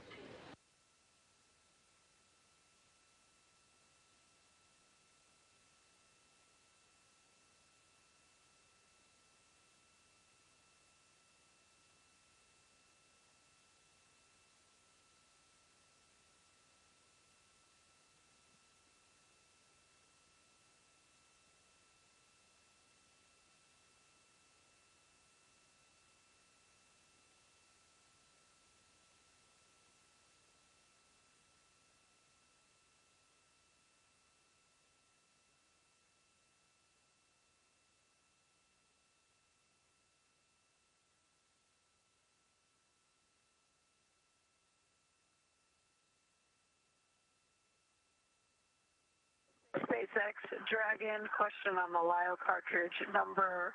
Cartridge 1 was the cartridge installed as the active, so which one do you want us to now put in the active slot?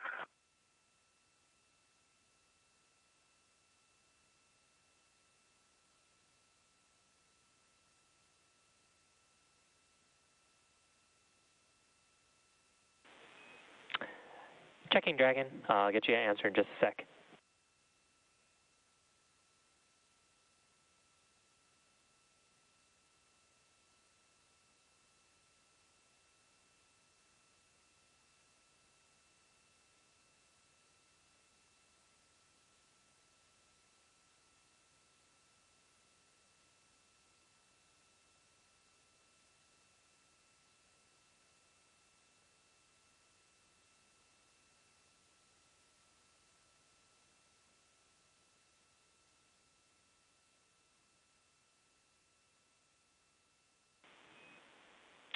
And Dragon SpaceX on the big loop, you will put cartridge 1 back into the active slot, but sealed. So same cartridge that you just pulled out.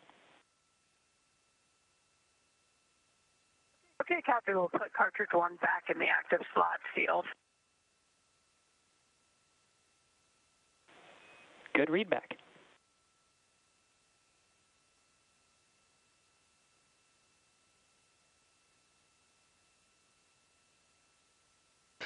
Everything looking good for our welcoming ceremony. Still on track to begin just about 10 minutes from now at 10:30 a.m. Central.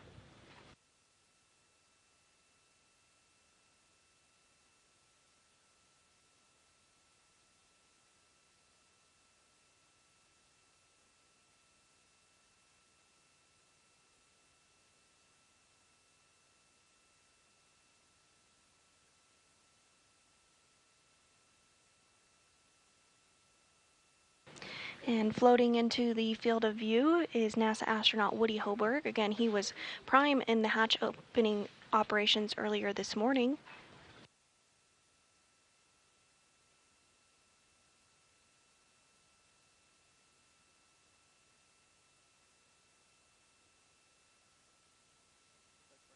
Also in the frame are Roscosmos cosmonauts Dmitry Patelin and Andrei Fedyaev.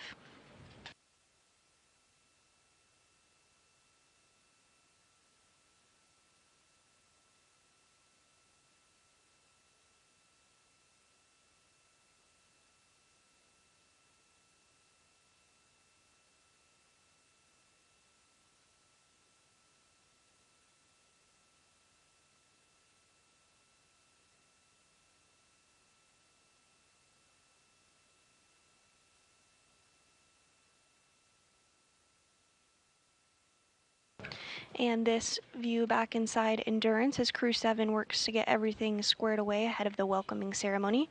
We can see the Crew-7 mission commander, Jasmin Moghbeli, there in the bottom of the screen.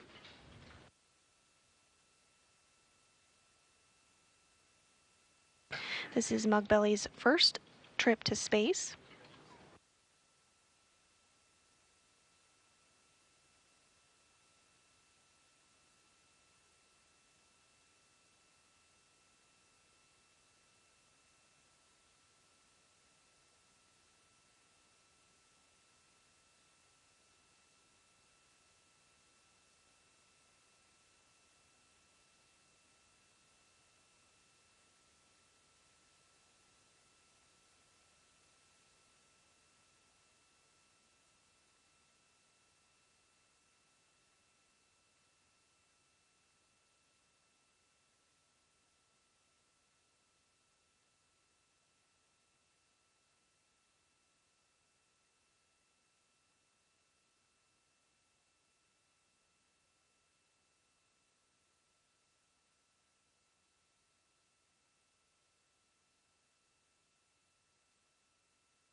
And here we can see two members of Crew-7, Jasmin Moghbeli with her back to us, as well as European Space Agency astronaut Andy Mogensen.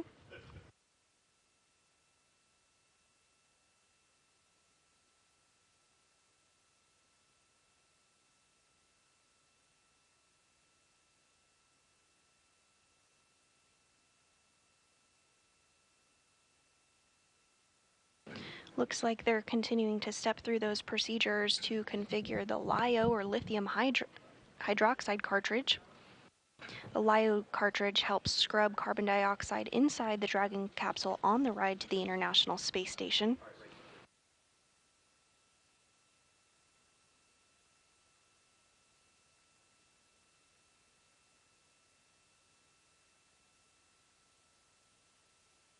SpaceX Dragon LiO cartridge is sealed and installed.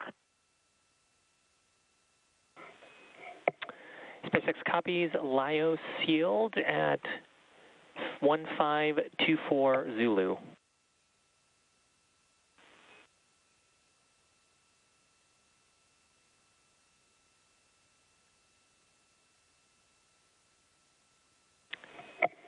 And Dragon, have a couple quick reminders for you if you have a minute.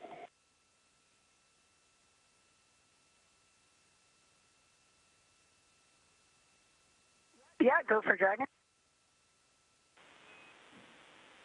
So first off, the suits have completed their 1-hour drying period. We just wanted to let you know for when you get back to 4.012. And then regarding inventory, I wanted to remind you that any partially consumed meals should be disposed of on ISS. How copy?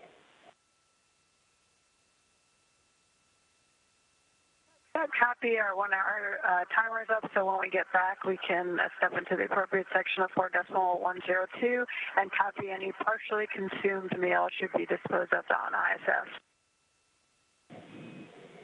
Good read back, Dragon. And finally, we're going to be handing over comm to Houston. It was a pleasure learning and flying with you, and we really hope you enjoy your time on station. Hey, it's great working with you. Thanks so much, and we'll see you on the backside.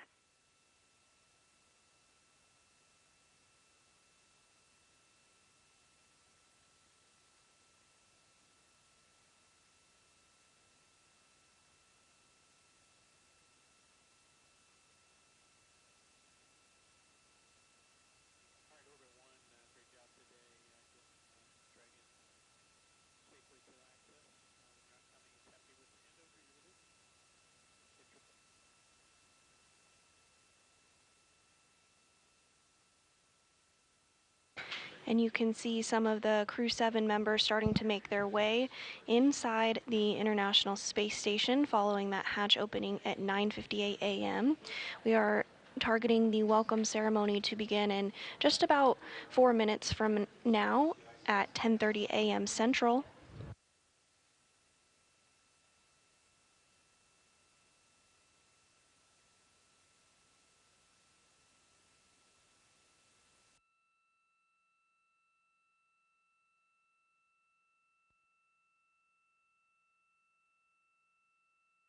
And we are in a brief expected handover period between satellites, but will regain communications here shortly, and our video will return as well.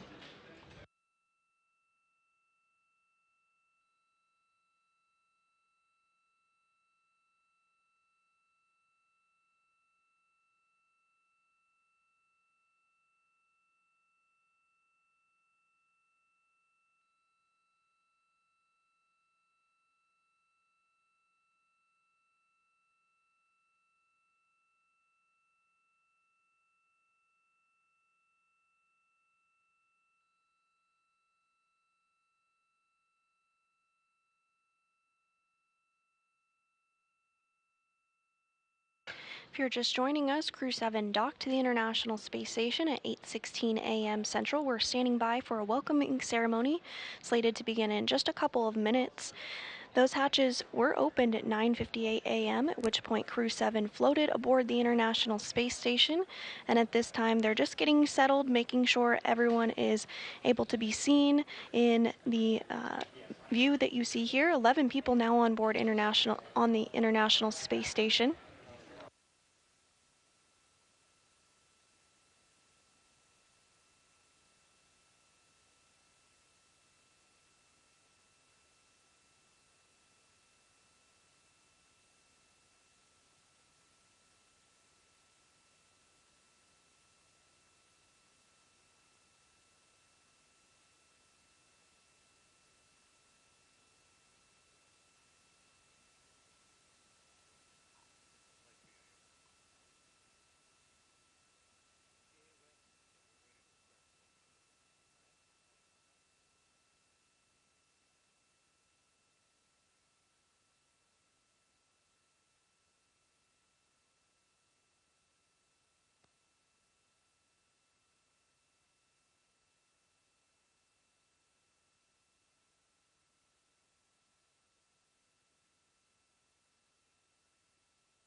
And there you have it, all 11 members on board the International Space Station as part of Expedition 69, standing by for our welcoming ceremony slated to begin just moments from now.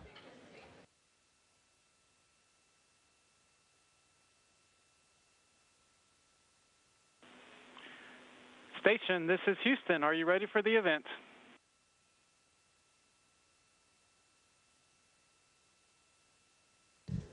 Houston, this is Station. We are ready for the event. Station, please begin your welcoming remarks.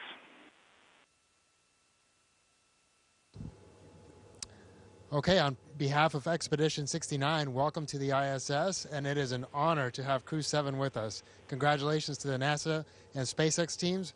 Amazing job once again on successfully and flawlessly getting our crewmates up here to us. So thank you so much. I'll now pass it off to the Expedition 69 commander, Sergey. Good afternoon, everybody. Expedition 69 is very glad to greet new crewmates on International Space Station. First of all, I want to say congratulations for arriving. Congratulations with successfully flight, launch, and docking. And I want to say for Satoshi and Andreas, welcome back on ISS. This is not first flight for you, but my extremely congratulations for Jasmin and Konstantin with your first flight. You became now the real astronaut and cosmonaut, and I believe this is will be so very significant event all your life. Welcome aboard, a happy flight, and looking forward to together, work together. And Russian now. Поздравляем седьмой экипаж Дрэгона с успешным прибытием на станцию, стыковкой. Ждали вас очень сильно. Ждем работы совместной здесь на станции.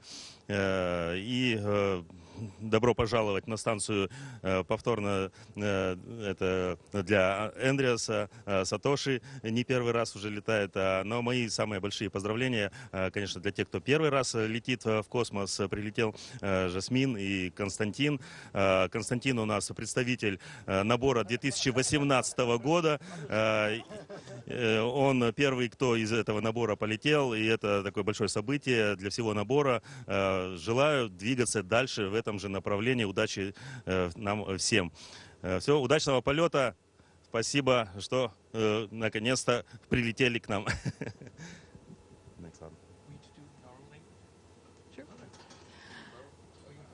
Thank you, Sergey and Frank, for the welcome. It's so good to see all your smiling faces. As you know, we've been training together for a while for this exact moment where we could join you and continue the amazing work that's done on the International Space Station. I want to echo the thanks to all the teams, SpaceX, NASA, ESA, JAXA, Roscosmos, and CSA for preparing us for this moment. I think we represent a good crew to be coming to the International Space Station. And I know for three of you, you've seen a lot of different crew come through, so we hope you teach us how to do things efficiently and effectively, and we're proud to join this team. Yeah, I can only echo Jasmin's words. We are incredibly happy and proud to be on board the space station with Expedition 69. We're looking forward to an incredible mission. Personally, I'm looking forward to continuing the work of the last many ESA astronauts. I have a lot of European experiments and Danish experiments, and I want to thank ESA for all of their hard work in preparing to get me here, and also everyone involved in Denmark. This is going to be a fantastic mission. And finally, just a few personal words. Til Cecilie, Emily, Frederik og Jakob. Jeg håber, I ser med. Jeg ved ikke, om I er på vej tilbage til Houston fra Florida, men jeg håber, I nød opsendelsen, og jeg glæder mig så meget til at tale med jer snart og se jer igen. Hej, jeg elsker jer.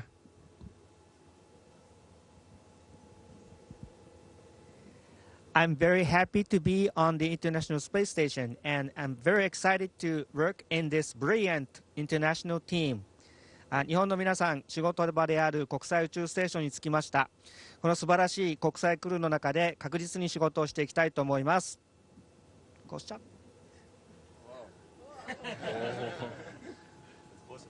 Yeah, it's possible. I'm glad that I didn't ruin this first time. Very excited to be here. It's so hard to explain the feeling of seeing these guys here floating so easily. Very excited, looking forward to long duration flight. And also, I want to point out again how important it is to work together in unity. And this is International Space Station. We are the most international SpaceX flight. Right now, you see 5 nationalities here, and we are looking forward to work together, continue ISS 79 and ISS 70 expeditions. Now a few words in Russian. Очень рад здесь быть. Спасибо большое. Всех очень приятно видеть. Здесь такая домашняя атмосфера. Неожиданно просторно после того, как мы летели на корабле. Очень благодарен всем, кто участвовал в подготовке к полету. Все агентства и Роскосмос, НАСА, Европейское и Японское космическое агентство. Отдельное спасибо SpaceX за корабль, за то, как мы классно долетели. Неожиданно легко. Я ожидал, что будет тяжелее. И своему набору, вот то, что Сергей говорил, 2018 года, ждем всех здесь. Надеюсь, что будет такая передача эстафетной палочки безостановочная, в которой мы все окажемся скоро на МКС. Спасибо всем большое.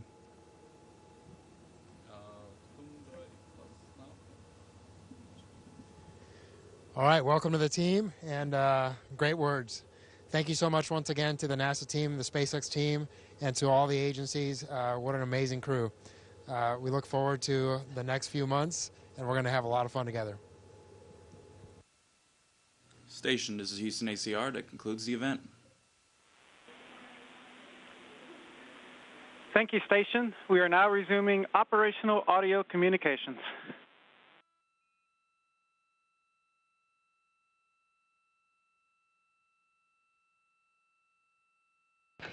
And there you have it, a truly international crew now aboard the International Space Station. It has been an incredible few hours, and it's so great to see Crew-7 on board safely. In our welcoming ceremony, each of them spoke about what it took to get to this moment to welcome 4 new astronauts to the space station, bringing the current population on board to 11 human beings as part of Expedition 69. We have been with you from the very beginning. We saw a spectacular launch at 2:27 a.m. Central on Saturday morning.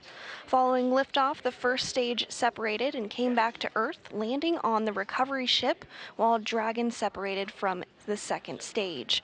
We had a good nose cone deploy, and several major burns took place as Dragon made its way to the space station. Finally, Endurance and its 4-person crew docked to the space station at 9:58 a.m. Central and floated through the hatch at 9:58 a.m., officially bringing them to their new home for the next 6 months. It's been an incredible 24 hours watching this mission, and on behalf of SpaceX and NASA, thank you for watching it all unfold with us. The 7th rotational crew mission has reached the International Space Station and will spend approximately 6 months docked to the orbiting lab until it's time for the crew to come home. So with that, now that Crew-7 has successfully arrived to Space Station, be sure to follow NASA and SpaceX on social media for real-time updates throughout their mission. Thanks again for watching our coverage. Go NASA, go SpaceX, and go Crew-7. This is Mission Control Houston.